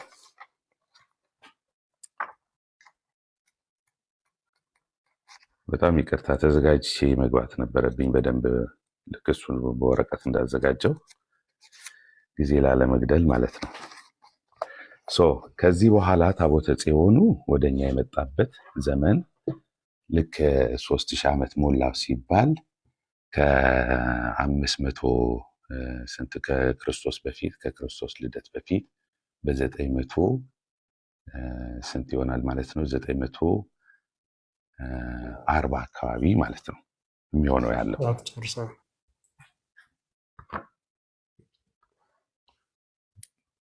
ኦኬ እሺ አንድ ደቂቃ ስጠኝ ዝም ብዬ እንድናገር ከደቂቃው በፊት እሱ ምንድን ነው ደጋግሞ አልተዘጋጀሁበትም ብሎ ይላል እና እሱ ከመዝገበ ቃላት ነው የጀመረው። ከይሁዳ ነገስታት ታሪክ ሰለሞን የነገሰበትና ንግስቲቱ የተገናኘችበትን ዘመን አላወቀም። ለእሱ አሁንም በዚህ ትውልድ ፊት የምተውለት በዚሁ አሁን በጀመርከው እውቀት ትሞግተኛለህ ወይስ ጊዜ ሰጥቼ በሌላ ቀን አጥንተህ ተዘጋጅተህ ትመጣለህ?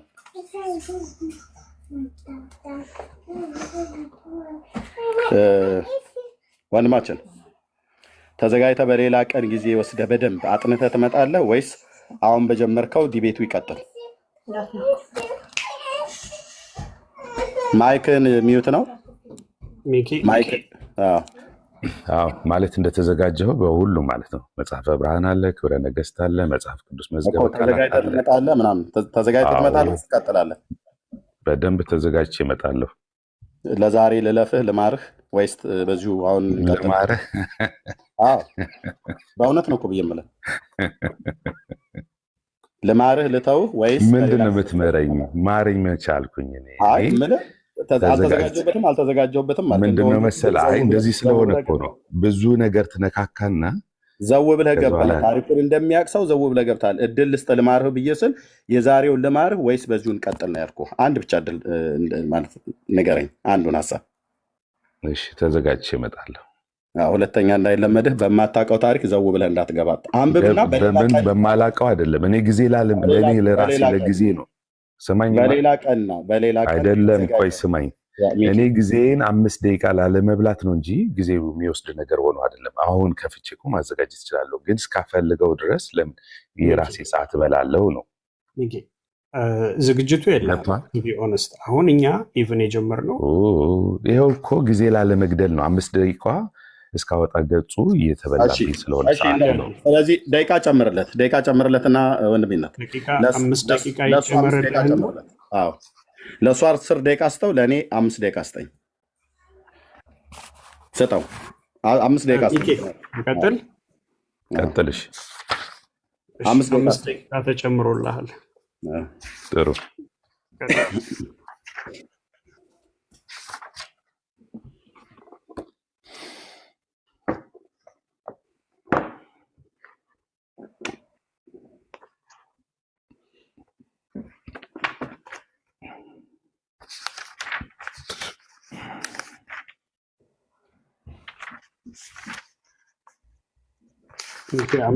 ደቂቃ አይቶ በቃ ደቂቃ መያዝ ብቻ ነው። አንተ ደቂቃ መያዝ ብቻ ነው፣ ማየት ነው።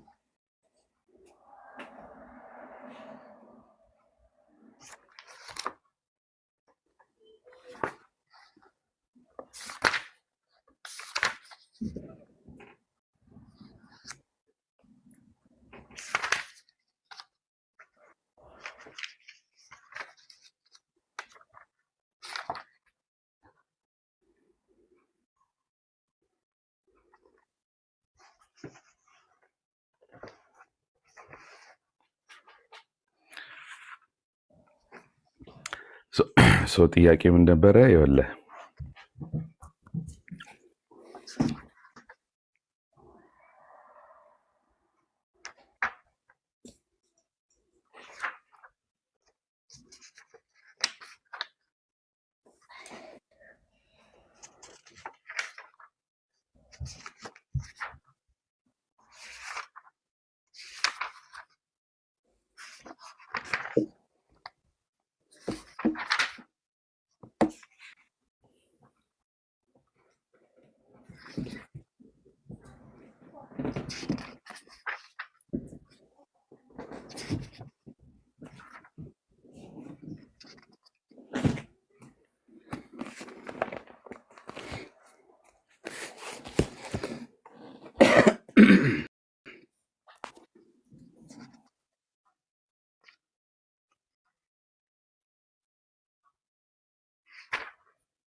አይ ቲንክ እንደዛ ሳይሻል አይቀርም። ልዘጋጅና በደንብ በቀጠሮ ብንለያ ይሻላል። ስትረስ ከመሆን እኔም ተዘጋጅቼ መመጣ ይሻላል። በደንብ በዘጋጅቼ ወረቀት አድርጌበት ምልክት ሰጥቼበት መመጣ ይሻላል።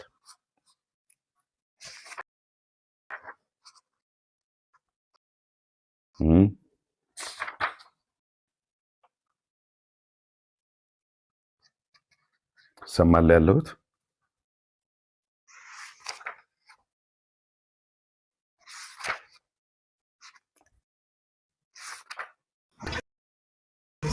ኤርሚ አለ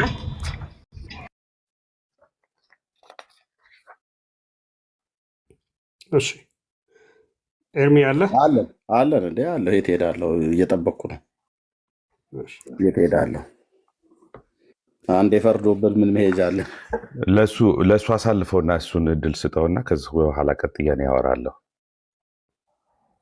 አይ አሁንም ጨምርለት 5 ደቂቃ ሌላ 5 ይጨመርልህ ወንድሜ። ጨምርለት ስጠው ለሱ መጀመሪያና ከዚ በኋላ ከሱ የዲቤቱ ህግ እንደዛ ነው። አሁን ጭማሪ ሌላ 5 ደቂቃ ምን ነው ፈራሃት? የዲቤቱ ህግ እንደዛ ነው ህጉ። አይ በቃ የለኝም እኮ አልተዘጋጀም። የለኝም አላልኩም። አትቀይር ፈልጊ እስካገኘሁ ጊዜ ከምበላ ነው ያልኩት። ለሱ እድል ስጠውና ከሱ ቀጥሎ ነው ያወራል። ደቂቃ ጨምርለት ነው ደቂቃ ጨምርለት እና ምንም የምትሄዱም ካላችሁ ከቸኮላችሁ ተበተኑ። የዲቤቱ ህግ እንደዛ ስለሆነ ነው። ጨምርለት ደቂቃ። ሌላ 5 ጨምሬልሃለሁ ወንድሜ ሚኪ። ምን ነው ድምፅ ደከመ? ቢኒያ ነገር አትፈልገኝ።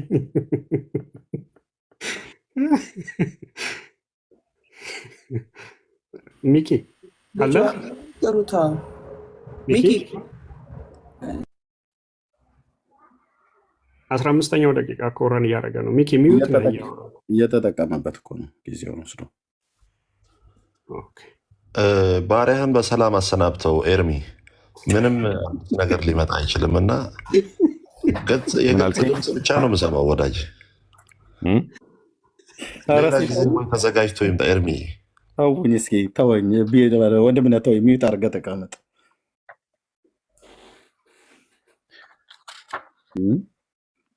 ወይ በበረሃ እየተንከራተተ ኤልሮኢ ይል ይሆናል። አይ የሆነ መጽሐፍ ሊታተም ገጹ የሚቆጥር እኮ ነው ይመስለው። ህትመት ቤት ሊገባ ገጹን እየቆጠረ ነው ወንድሜ። የኔ ጌታ አይዞኝ። አንዴ ትዘፍንልኝ እስካወጣው ድረስ። ዘፈንማ እናንተ ጋር ነው እንጂ ዝም ነው ማለት ያለባችሁ ወንድምነት፣ ዝም ነው ማለት ያለባችሁ። ጊዜው እሱ ነው። ለምን እንደምታዋሩ የዲቤት ህግ እኮ ነው እንዴ። ማዕከል ላይ ጣልቃ መግባት የለባችሁ። ደቂቃው ይንጎድ፣ ሰዓቱ ይለቅ፣ እኛም ብናልቅ ጭጭ ነው ማለት ያለባችሁ ዛሬ። ዲቤት ነው ደቢት ነው ዲቤት እኮ ነው ደቢት ነው ደቢት።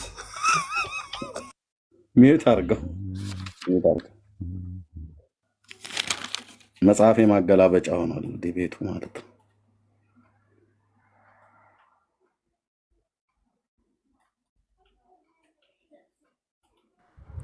ኤርሚ መፈንደት በዘፈን ነው ገጾ የሚወጣው። ዝፈንልኝ አላለም እንደ ጠንቋይ። ቅድስ ሞክር እስኪ። እኔ ነኝ ሞዴሬት የማደርግ። ሚዩት አድርጉ።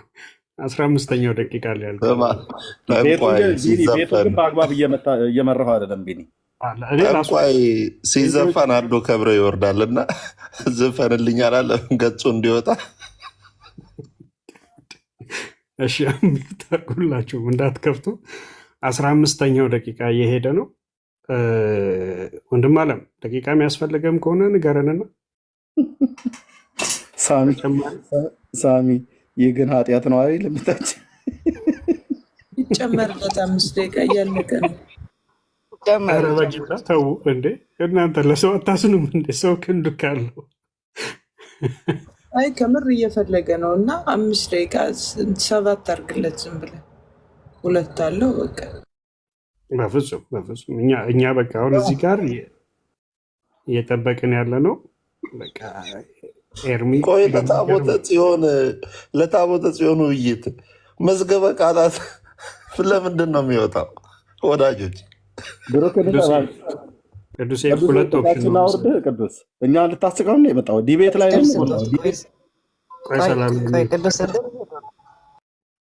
ሁላችሁ ሚዩት አድርጉልኝ እሺ። እቺ ደቂቃ ሳታልቅ ማንም ሰው እንዳያወራ። ቅዱሴ ደግሞ ስታወራ በበጋሻው ድምፅ ማታወራን ከሆነ እኔ ነኝ ማስወርድ። በሱ ድምፅ ነው ማውራት ያለበት። በሱ ድምፅ ነው የምታወራው። ግን እቺ ደቂቃዋ አንድ ገጽ አይደለም 1000 ገጽ እንኳን ብትፈልግ ታቦት ለመኖሩ ማረጋገጫ ልትሰጠኝ አትችልም። አታምታታም ስል ዚስ ኢዝ ኦርቶዶክስ።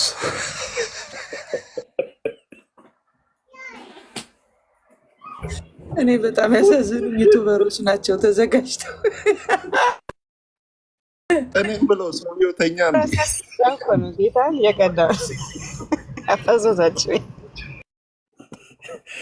ደቂቃው ሲያልቅ ያብቃ። በቃ ወንድማችን እንወዳለን። አውዝ ብላሂ ነገር ነው ያሳቀኝ። ኧረ ፕሮፋይሉ ላይ ያለው ሰውዬ ከበሮ ከበደው እና ከበሮ ቢወርድ አንገቱን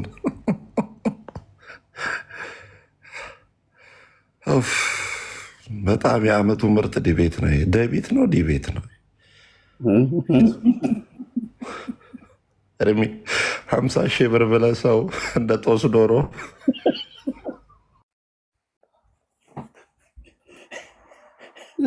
ኦፊሻሊ ዲቤት የማይሰራ ኃጢአት እግዚአብሔር ይፍታ ብላችሁ 5 ደቂቃ ጨምራይ ነውር ምን ነው አንቺ ፕሪሚየር ሊግ ነው እንዴ? ገና 30 ደቂቃ ፔናልቲ እንዳትሉ በኋላ 5 ደቂቃ ብላችሁ ዳጊ መተኛ ታስፈልጊም ዛሬማ ዲቤቱ ሳያልቅ አልተኛ አለ ዳጊ የመጣ አይ ተው ይፈልግ ነዳጅ ምናምን ሊገኝ ይችላልና ተው ይፈልግ። ይሄ ዲቤት ነው ድንገት ነው። እኔ ድፍት እንዳይል ነው የፈራው።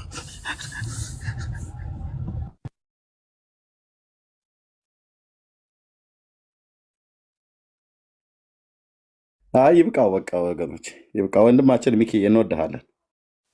ኦኬ እንወድሃለን። አንተን የማሳቀቅ አይደለም ግን እንዲሁ ነገረ ስራ ለሃይማኖቴ ያለን ቅናት አደንቃለሁ። ግን በሌላ ቀን ከፈለክ በሌላ ቀን ተዘጋጅና የምትጠይቀውን ሁሉ ሰው ጠይቀህ። እውነቴን ነው የምልህ። የነጮችን መጽሐፍት ማገላበጥ ካለብህ አገላብጠህ፣ ግዕዙን መጠየቅ ካለብህ ጠይቀህ፣ ሊቃውንትን መጠየቅ ካለብህ ጠይቀህ። ሚኪ እየሰማህ ነው? አፋልገ ነው 25 መካፈል ይችላል።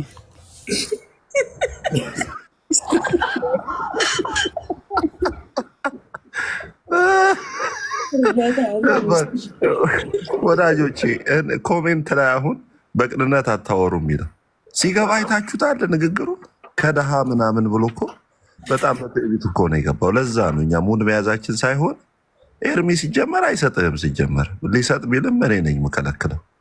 እንዲያው ለነገሩ ዝም ብሎ ግቡ ለማለት ነው። እና ልጁ ግን በጣም እናገራለሁ ብሎ ስለገባ እንጂ በፍጹም እኛ ማንኛውም ሰው ላይ ሙድ የሚያዝ እንትን የለንም። በቅንነት ለገባ ሰው ግን እውነትን እንዲያውቅ ወደ እውነት እንዲመጣ ሁሉንም ሰው በትህትና ነው የምናወራው። ጌታ ኢየሱስ እኮ እንዳመጣጥ ነው የሚመልሰው እና እንዳመጣጡ እየመለስ ነው።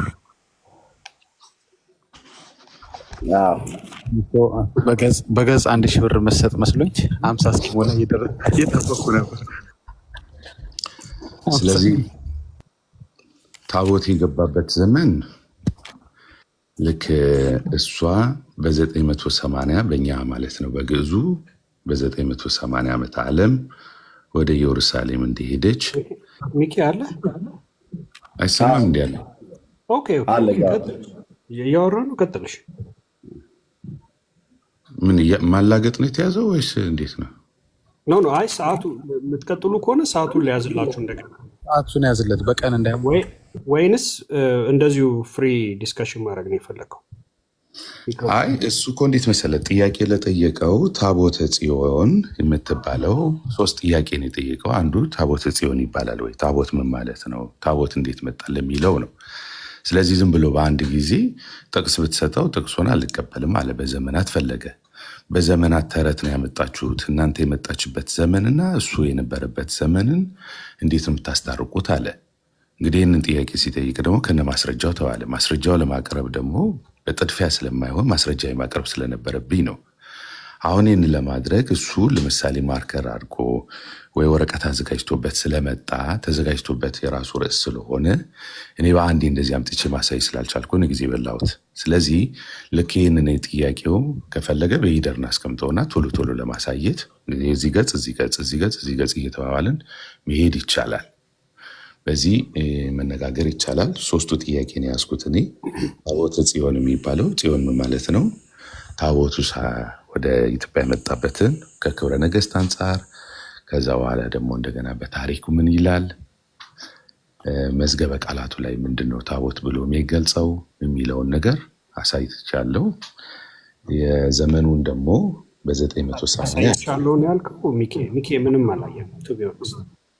ከፍቻ ሳይዋል ኪዳነ ወልድ ታቦት ምን ይላል የሚለውን ትርጓሜውን አይተናል። ከዛ ውጭ ያለውን ክብረ ነገስት ላይ ያለውንም አላስነበብከንም። ታገላብጠው ነበር ፈልገኸዋል። ኦፍኮርስ አላገኘኸውም።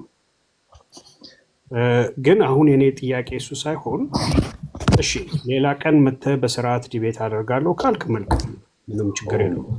እዛ ማድረግ እንችላለን። ግን አሁን ላይ ኤርሚን አንድ ነገር ዲሲፕሊን አወራር ከተወራ ምንም ችግር የለውም። እንግዲህ እኔ ያለኝን መረጃ አቀርባለሁ። ከኔ ጎደለ ካለ ሊቃውንቶቹ ደግሞ እነሱ ይሞሉበታል፣ ያስተካክሉታል። የቤተክርስቲያን አስተማሪዎች ኤርሚ አለ ይዞት ያቀርበው የነበረውን ማስረጃ አለኝ ወንድምነት አለኝ። አንድ ጊዜ ቆይ ኤርሜ፣ በቃ አሁን ለዲቤት ምንም ማስረጃውን ምናምን ኦርጋናይዝ ስላላደረገ የለውም። በደንብ ማሳየት ምንም ላይችል ይችላል። እንደዚሁ ግን ፍሪ ዲስከሽን ማድረግ ትችላላችሁ። እንደዛ ከሆነ ቀጥሉ።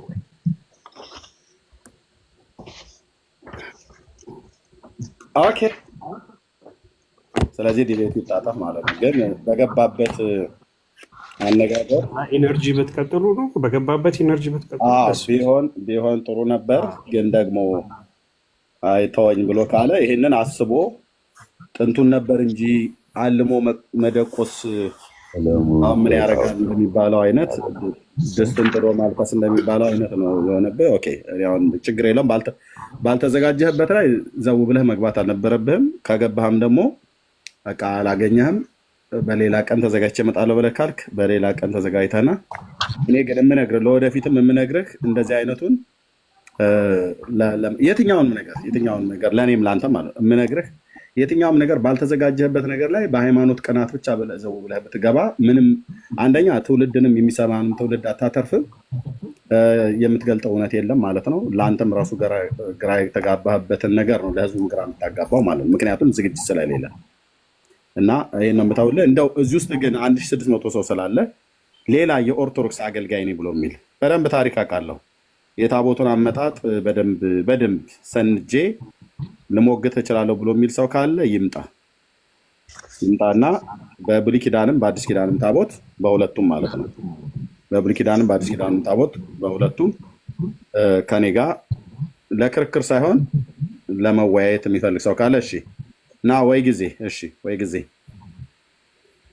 እሺ። ስለዚህ ሚኪ ሚዩት አድርገው እዚሁ ጠብቀን ሌላ ኦርቶዶክሳዊ ኢንቫይት እያደረኩ ነው። እሺ ለምን ወረድክ? ወይ ጊዜ እሺ። ሌላ አለ? ሌላ ኦርቶዶክሳዊ ሌላ አለ? ኦርቶዶክሳዊ ሚኪ ሚዩት አድርገውና ጠብቀን ሌላ ሰው ከሌለ በውይይት መልክ እናደርጋለን። ማለት ዝም ብለን በሚማማር ልብ ማለት ነው።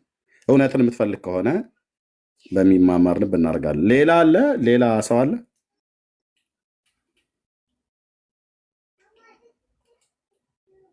1600 ሰው አለ። ሌላ ሰው አለ ወይ ኦርቶዶክሳዊ የሆነ በእውቀት ሊሞገት የሚችል?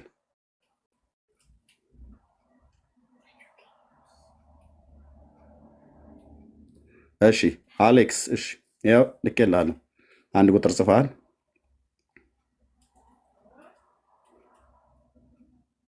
አሌክስ አሁን ጴንጤ ነህ። ብሎክ አድርጌ ላስወርድ። አስወርደው። ብሎክ አድርገህ ወንድምነት ቶሎ በል። ቃልህን አክብር። ወንድምነት አክብሬ ጋይድ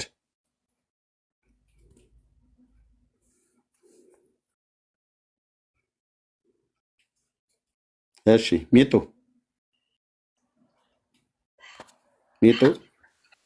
አቤት አቤት።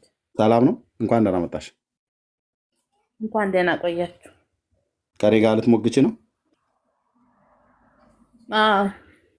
እሺ። እኔ ኦርቶዶክሳዊ መሆንሽን አውቃለሁ። አንቺ ኦርቶዶክሳዊ መሆንሽን ንገራቸው ለ1500 ሰዎች። አዎ ኦርቶዶክስ ነኝ። እሺ። እንኳን ደህና መጣሽ። እንኳን ደህና ቆያችሁኝ። በታቦቱ ጉዳይ ልትሞግቸኝ ነው? ርዕሱን አይችል የትኛው ታቦት ነው ያላችሁ የሚል ማለት ነው እኮ። ወንድማችን ሚኪ ቅድም ዲቤት ሞክሮ በሌላ ቀን ልዘጋጅበት አለ። አንቺ ተዘጋጅተሽ ነው የመጣሽው?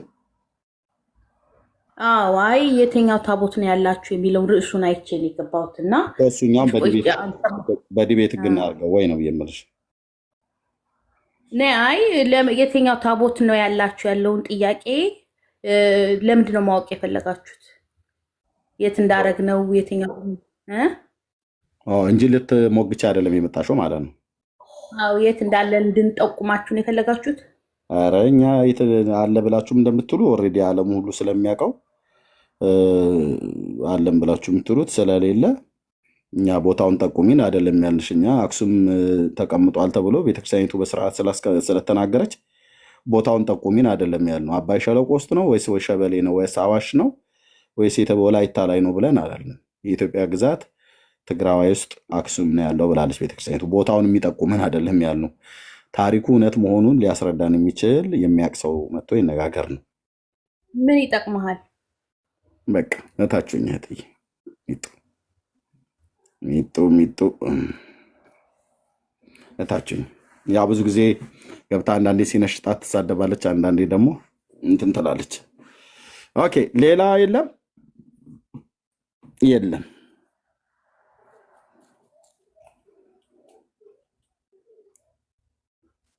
ሳኒ ነው ሰኒ ሰኒ እንዴት ነሽ? ሰላም ነው? እግዚአብሔር ይመስገን ሰላም ነው። ደህና ነኝ። ከየት ቤተ እምነት ነው? ወንጌል አማኝ ሳንዬ ኦርቶዶክስ ነው የምፈልገው። እሺ ይቅርታ በጣም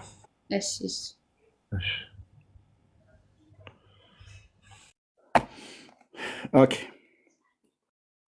ሚኪ ወንድማችን አቤት። በቅንነት ልንገርህ ወንድሜ፣ እውነትን ማወቅ ትፈልጋለህ አይደለ?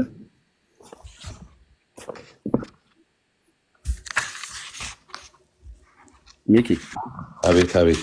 እውነትን ማወቅ ትፈልጋለህ አይደል? የሰማው ነው። እውነትን ማወቅ ትፈልጋለህ አይደል? አንደኛ ይሄ መጽሐፍ እጅ ላይ ያለ ክብረ ነገስት ሙሉን አንብበዋል? ሚክሻ አዎ ሙሉን አንብበዋል? ቆይቻለሁ እንጂ አዎ አንብቤዋለሁ። አንብበዋል።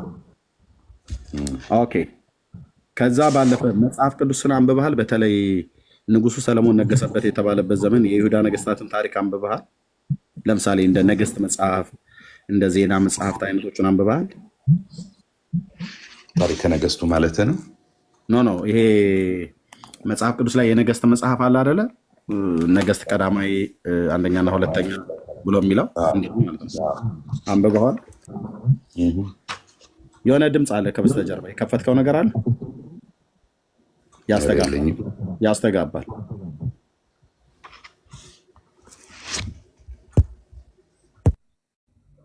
የሚያስተጋባ ድምፅ አለ።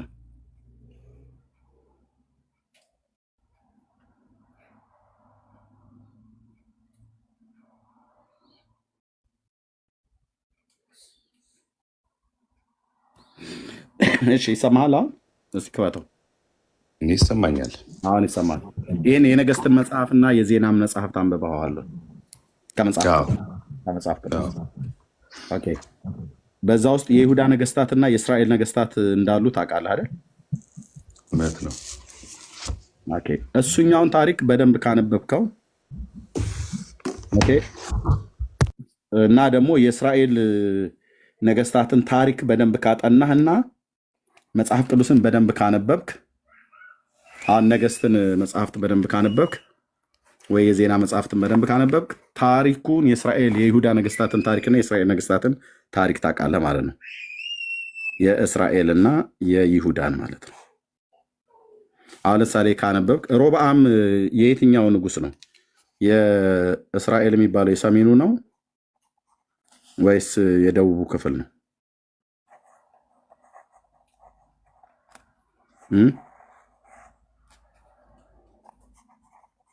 ወንድማችን አለ ስላልከኝ እኮ ነው የዘጋሁት። ችግር የለም። የየትኛው ንጉስ ነው ሮብዓም?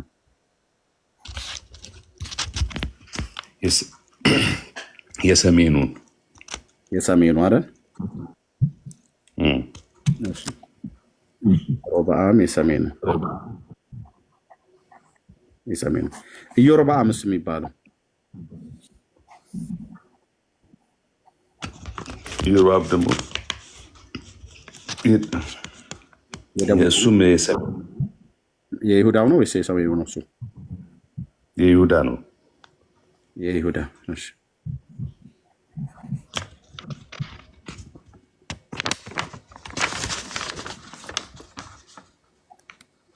ለዚያውን መልስ መረጃ የሚሆን ከመጽሐፍ ቅዱስ ስጠኝ ብዬ ብለህ ትሰጠኛለህ?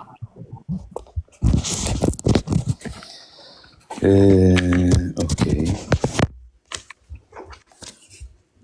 ያው የምንናገረው ነገር እግዚአብሔር ቃል አይደል ማስተካከል ያለብን።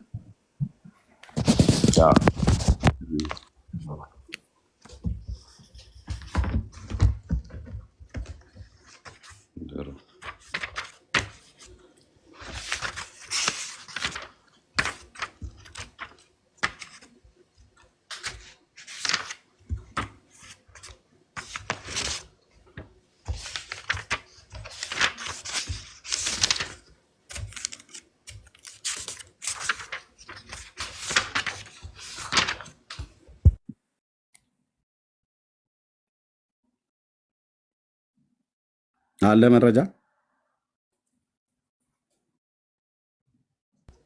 አንዴ ልሰጥህ ነው። እሺ ብዙ ጥድፊያ እንኳን አልወድም እኔ፣ ቀስ ብዬ ነው የምናገረው። እሺ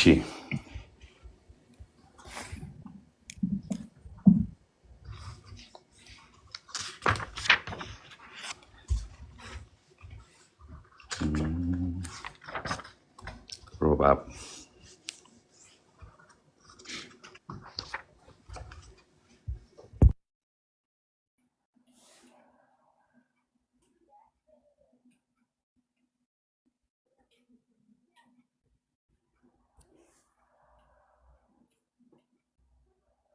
እሺ ና ሚኪ እስራኤል መጽሐፈ ኢያሱ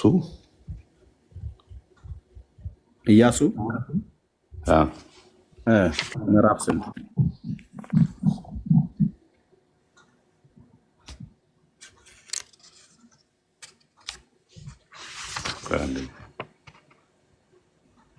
በቃ ቶ ብራዘር እኔ ልንገርህ ልንገርህ ሚኪ የእውነት ልንገርህ። ኦኬ ቶ አንደኛ ታሪኩ በኢያሱ ዘመን እነዚህ ሁለት የተባሉ ያልካቸው የሉም። ሮብዓምም ኢዮርብዓምም በዚህ ዘመን ዘኍልቍ ምዕራፍ 1 ዘኍልቍም ላይ የለም። ዘኍልቍም ላይ ቆጠራው እሱ አይደል የሚጀምረው? አይደለም የለም ብራዘር፣ እንደዛ አይነት ነገር የለም። አሁን በቅንነት ቆይ አይበቃውም። በቅንነት ልንገርህ ሚኪ፣ በቅንነት ልንገርህ ታሪኩን በትክክል አላነበብከውም። ስላላነበብከው ነው ያላወቅከው ወንድም፣ ስላላነበብከው እንጂ ብታነበው በደንብ ታውቃለህ። በጣም አንጀቴ ስለራራለህ ማለት ነው። ይኸውልህ ሚኪ ስማኝ፣ ይሄ የእስራኤል ነገስታት ለሁለት ከመከፈላቸው በፊት እዚህ ጋ ሳኦል የሚባል ንጉስ አለ። እዚህ ጋር ዳዊት አለ፣ እዚህ ጋር ሰለሞን አለ። እነዚህ ሶስት የእስራኤል ነገስታት ነበሩ። እነዚህ እስራኤል ሳትከፈል የነበሩ ነገስታት። ከሰለሞን በኋላ መንግስተ እስራኤል ለሁለት ተከፈለ። እዚህ ጋር ማለት ነው በልጁ በሮብዓም ዘመን ላይ ሆነ ማለት ነው። ሰለሞን በነገሰበት ዘመን መንግስት አልተከፈለም። ልጁ ሮብዓም ሲመጣ በሰለሞን በደልና ኃጢአት ምክንያት ይሄ ኢዮርብዓም ያልከው ትክክል አይደለም፣ ኢዮርብዓም ያልከው ትክክል አይደለም። ባይዘዌ ይሄ መጽሐፍ ሚኪ፣ ይሄ መጽሐፍ ልክ አንተ እንደምትለው ይሄኛው መጽሐፍ ይዋሻል። አንተ ባለማወቅ ነው፣ እነሱ ግን በማወቅ ይዋሻሉ። የሰለሞን ልጅን ኢዮርብዓም ብለው ነው የጻፉት ወንድሞቼ። ታሪኩን የማያውቁ ሰዎች ሲጽፉት ምን ብለው እንደጻፉት ላሳያችሁ። ይታያቸዋል። የሰለሞን መንግስት ወደ እኛ እንደተወሰደች ለልጁም ለኢዮርብዓምም ከሁለት ነገድ በቀር እንዳልቀረችለትና የእስራኤልን መንግስት እንድትከፈል ሁሉ ነገራቸው ይላል። ለልጁ ይላል። ስንት ነው የምታነብ ያለው? ገጽ 45 ይዘው ለመጽሐፉን ሚኪ። አዎ ግን 75 ላይ ነው ያለው እኮ ታሪኩ። ገጽ 75 እስቲ ያንበው። ኖ ገጽ 45 ነው የማሳየው እኔ። ገጽ 45 ላይ ነው እሱ ላይ መጽሐፉ። ገጽ 75 እስቲ ያንበው። እሺ ገጽ 75 ላይ አይደል?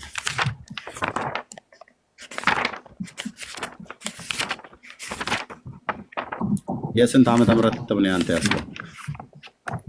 በዓመተ ምህረት ከተለያየ ምናልባት ተጻጻፉ እንደዛ 75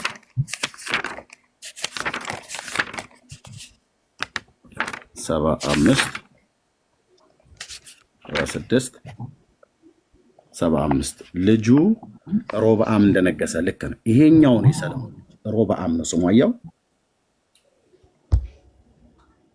ሚኪ አየው። እየተከታተልኩ እኮ ነው መጽሐፉ ስላለኝ እየተከታተልኩ። ሮብዓም ነው የነገሰው። ትክክለኛ የሰለሞን ልጅ ስሙ ሮብዓም ነው እንጂ ኢዮርብዓም አይደለም። ይሄኛው ግን ምን ይላል? እዚህ ገጽ 45 ላይ ስትሄድ ያኛውን ሳትለቀው ገጽ 45 ላይ ሄድ። ገጽ 45 ሶስተኛው ቁጥር ላይ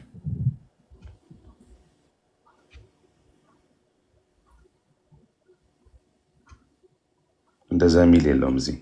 ኦኬ ገጽ 45 ቁጥር 3 ምን ይላል? አንብበው። ወደ አባቶቹ ሄደ ይላል አይደል? ከዛ በአንድነት ተሰበሰቡ ይላል አይደል? የእግዚአብሔር መልአክ እንደተገለጸለት የእግዚአብሔር ታቦተ ሕግም እንደተሰጣቸው እግዚአብሔር የእስራኤልን መንግስት ቸል እንዳላትና ክብራቸውን ለሌላ አሳልፎ እንደሚሰጣት የእግዚአብሔር ታቦተ ሕግ እንደምንወስዳት የሰለሞን መንግስት ወደኛ እንደተወሰደች እና ለልጁ ለኢዮርብዓምም ከሁለት ነገር በቀር ለልጁ ለኢዮርብዓም ይላል። ሚኪ ቆይ ለልጁ ለኢዮርብዓም ይላል አይደል? ኢዮርብዓም የሰለሞን ልጅ ነው አይደለም? አይደለም። ታስዋይ ኢዮርብዓም የናባጥ ልጅ ይባላል። አሁን እዚህ ያነበብከው እኮ እንደዛ የሰለሞን ልጅ ነው አይልም እንዴ? ለልጁ የሚለው ታዲያ ማንን ነው? ይኸው የሰለሞን መንግስት ወደ እኛ እንደተወሰደች በቃ ለአሁን ወሳጁ ማን ነው? ወደ እኛ እንደተወሰደችና ቆይ ለልጁ ለኢዮርብዓም ምንድነው ብሎ የሚለው? ለልጁ አሉ እንደተወሰደችና ለልጁ ለኢዮርብዓም ከሁለት ነገር በቀር እንዳልቀረችለት። ታዲያ የሰለሞን መንግስት ማን? የሰለሞን ልጅ ኢዮርብዓም እኮ ነው። ሁለት ነገር ቀረለት ተብሎ የሚለው ለኢዮርብዓም ነው። ኢዮርብዓም የሰለሞን ልጅ ነው ወይ ነው? አይደለም። አየው ሚኪ፣ የሰለሞን ልጅ ማን ነው? ሮብዓም ነው። እዚህ ገጽ 75 ላይ ያለው ማለት ነው። ገጽ 75 ላይ ያለው ሮብዓም ነው። ኢዮርብዓም የማ ልጅ ነው ብለን ስንል ኢዮርብዓምን ላሳይ። የናባጥ ልጅ ነው። ኦኬ፣ የናባጥ ልጅ ነው። ነገዱ ልብ ብለህ ሰማኛውን ብራስ። ኦኬ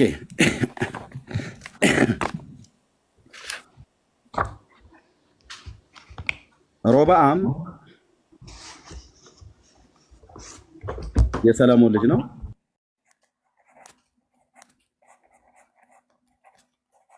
የሰለሞን ልጅ ነው። ነገዱ ከይሁዳ ነው። ሰለሞን የዳዊት ልጅ ስለሆነ ከነገደ ይሁዳ ነው ማለት ነው። ኦኬ ኢዮርብዓም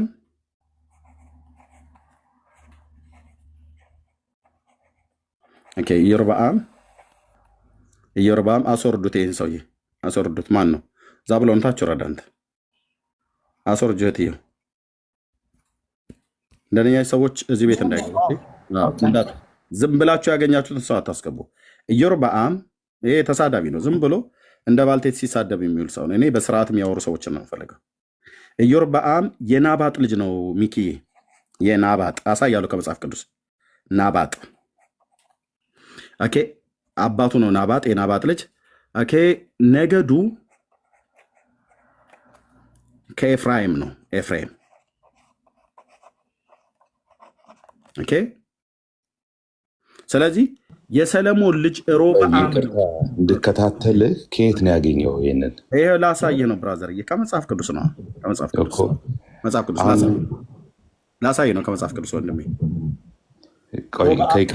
ከይቅርታ ጋር ምን መሰለህ፣ አሁን የአስሩ ነገድ እስራኤል ማመጻቸው እንግዲህ በሁለተኛ ዜና ምዕራፍ 10 ከቁጥር 1 እስከ 19 ተገልጿል አይደለም? ከዛ የሰማርያ የትንቢት ቃል ደግሞ ያው እዛው እንዳለ ማለት ነው። ከዛ ንጉሥ ሕዝቅያስም ኢየሩሳሌም እንደወረደ ይነገራል። ማን ነው? ሱስቀም ከየት ነው ያመጣው? ማን ነው? ይሄኛው የምን ንጉሥ ነው? ይኸው እዛው ላይ እኮ አለልህ። ሁለተኛ ዜና መዋዕል ምዕራፍ 12 ከቁጥር 1 እስከ 16 ላይ አለልህ። ሁለተኛ ዜና መዋዕል ምዕራፍ 12 ከቁጥር 1 እስከ 16 ፂግላት እኮ ነው ብሎ የሚለው። ኦኬ፣ አንደኛ ዜና ነው ያወጣት። ሁለተኛ ዜና 12። እሺ፣ ሁለተኛ ዜና መጽሐፍ 12 ስለ ሮብዓም ነው የሚናገረው፣ ስለ ይሁዳ ንጉሥ ማለት ነው። እንዲህም ሆነ ሮብዓምም መንግስት በጸናች ጊዜ እርሱም በበረታ ጊዜ በእርሱም እስራኤል ሁሉ እግዚአብሔርን ሕግ ተዉ ይላል። ማን የሚል ንጉሥ ነው የጠራው የነበረው? እዚህ ጋር እኮ የለም። ታዲያ ይኸውልህ ቃሉ ይሄ የሰማርያ ትንቢት ቃል አይደለ? ምዕራፍ 11 ከ1 እስከ 23 ላይ የግብፁ ንጉሥ ሱስቀም ኢየሩሳሌምን እንደወረረ እሱ ነው የወረራት እኮ ኢየሩሳሌምን። የግብፅ ንጉሥ ሱስቀም ሳይሆን ሺሻቅ ማለት ነው። በለው መቼም አፍ ላይ እንደ አቁላላው ምን አገባኝ። እሺ ቀጥል። እሺ አምጣ ሱስቀም ብሎ የሚል እኔ ሺሻቅ ብሎ የሚል አሳያለሁ። አቁላላው አልከኝ አይደል? አየኸው ድፍረትህ ትዕቢትህ ደግሞ በቅንነት ሳወራህ አንድ አንበብ ማታቅ እኔ ላሳይህ። አሁን አየህ ስድብህና ድፍረትህ ሺሻቅ የሚለውን ይታያቸዋል ወንድሞች። አቁላላው አለኝ። እሱ ግን የግብፅ ንጉሥ ሺሻቅ ይላል። ወደ ኢየሩሳሌም መጣ ይላል። እሱ ሱሰቅ ይላል። እኔ ሺሻቅ እላለሁ። በቃ ታች ረዶ ነው። ያንተ ልብህም ትዕቢተኛ ነው። አፍህ ትዕቢተኛ ነው። ሲጠይቁህ አንድ አታውቅም፣ ግን ስድብ ብቻ ማለት ነው። እታች ረዶ እታች ሰው በቅንነት እንኳን ሲያስተምረው አፍህ ላይ አቁላላው አማስለው እንዲህ አይነት ስድብ ነው የሚያውቁት። ምክንያቱም ዘመናቸውን ሁሉ ኦርቶዶክስ መጽሐፍ ቅዱስ አስተምራቸው አታውቅም፣ ታሪክ አያውቁም። ብልግናና ስድብ በቅንነት የሚነግራቸውን ሰው ሁሉ እንኳን ጭምር ለመማር ለማወቅ አይፈልጉም። ይሄ ታያችሁ። ሺሻቅ አይደል ያልኩት? የግብፅ ንጉሥ ሺሻቅ ማለት ነው። የጥንት መካከለኛው ምስራቅ ምድር ላይ እስራኤልን አይደለም ግብፅን፣ ጆርዳንን፣ ሞዓብ፣ አሞናውያን፣ ሶሪያ፣ ፍልስጤም፣ ሊበነን፣ እነዚህን ሀገሮች ባቢሎንና አሶራውያንን፣ እነዚህን ሀገሮች ታሪክ አጥንቻለሁ ብለህ የምትል ሰው ካለ ናና ዲቤት እንግባ ከኔ ጋር ኑና። እደግመዋለሁ። ትዕቢት አይደለም ማወራው፣ እደግመዋለሁ። የእነዚህን ሀገራት ታሪክን አውቃለሁ ብሎ የሚል ሰው ካለ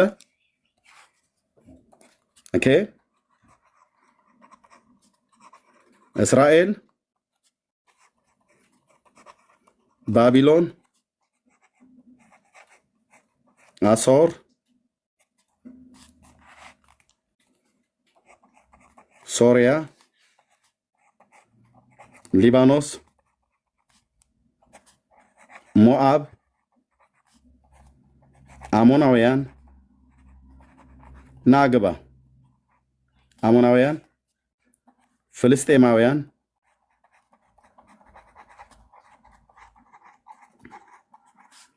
ግብፃውያንን፣ ኤዶሚያስ፣ አማሌቅ፣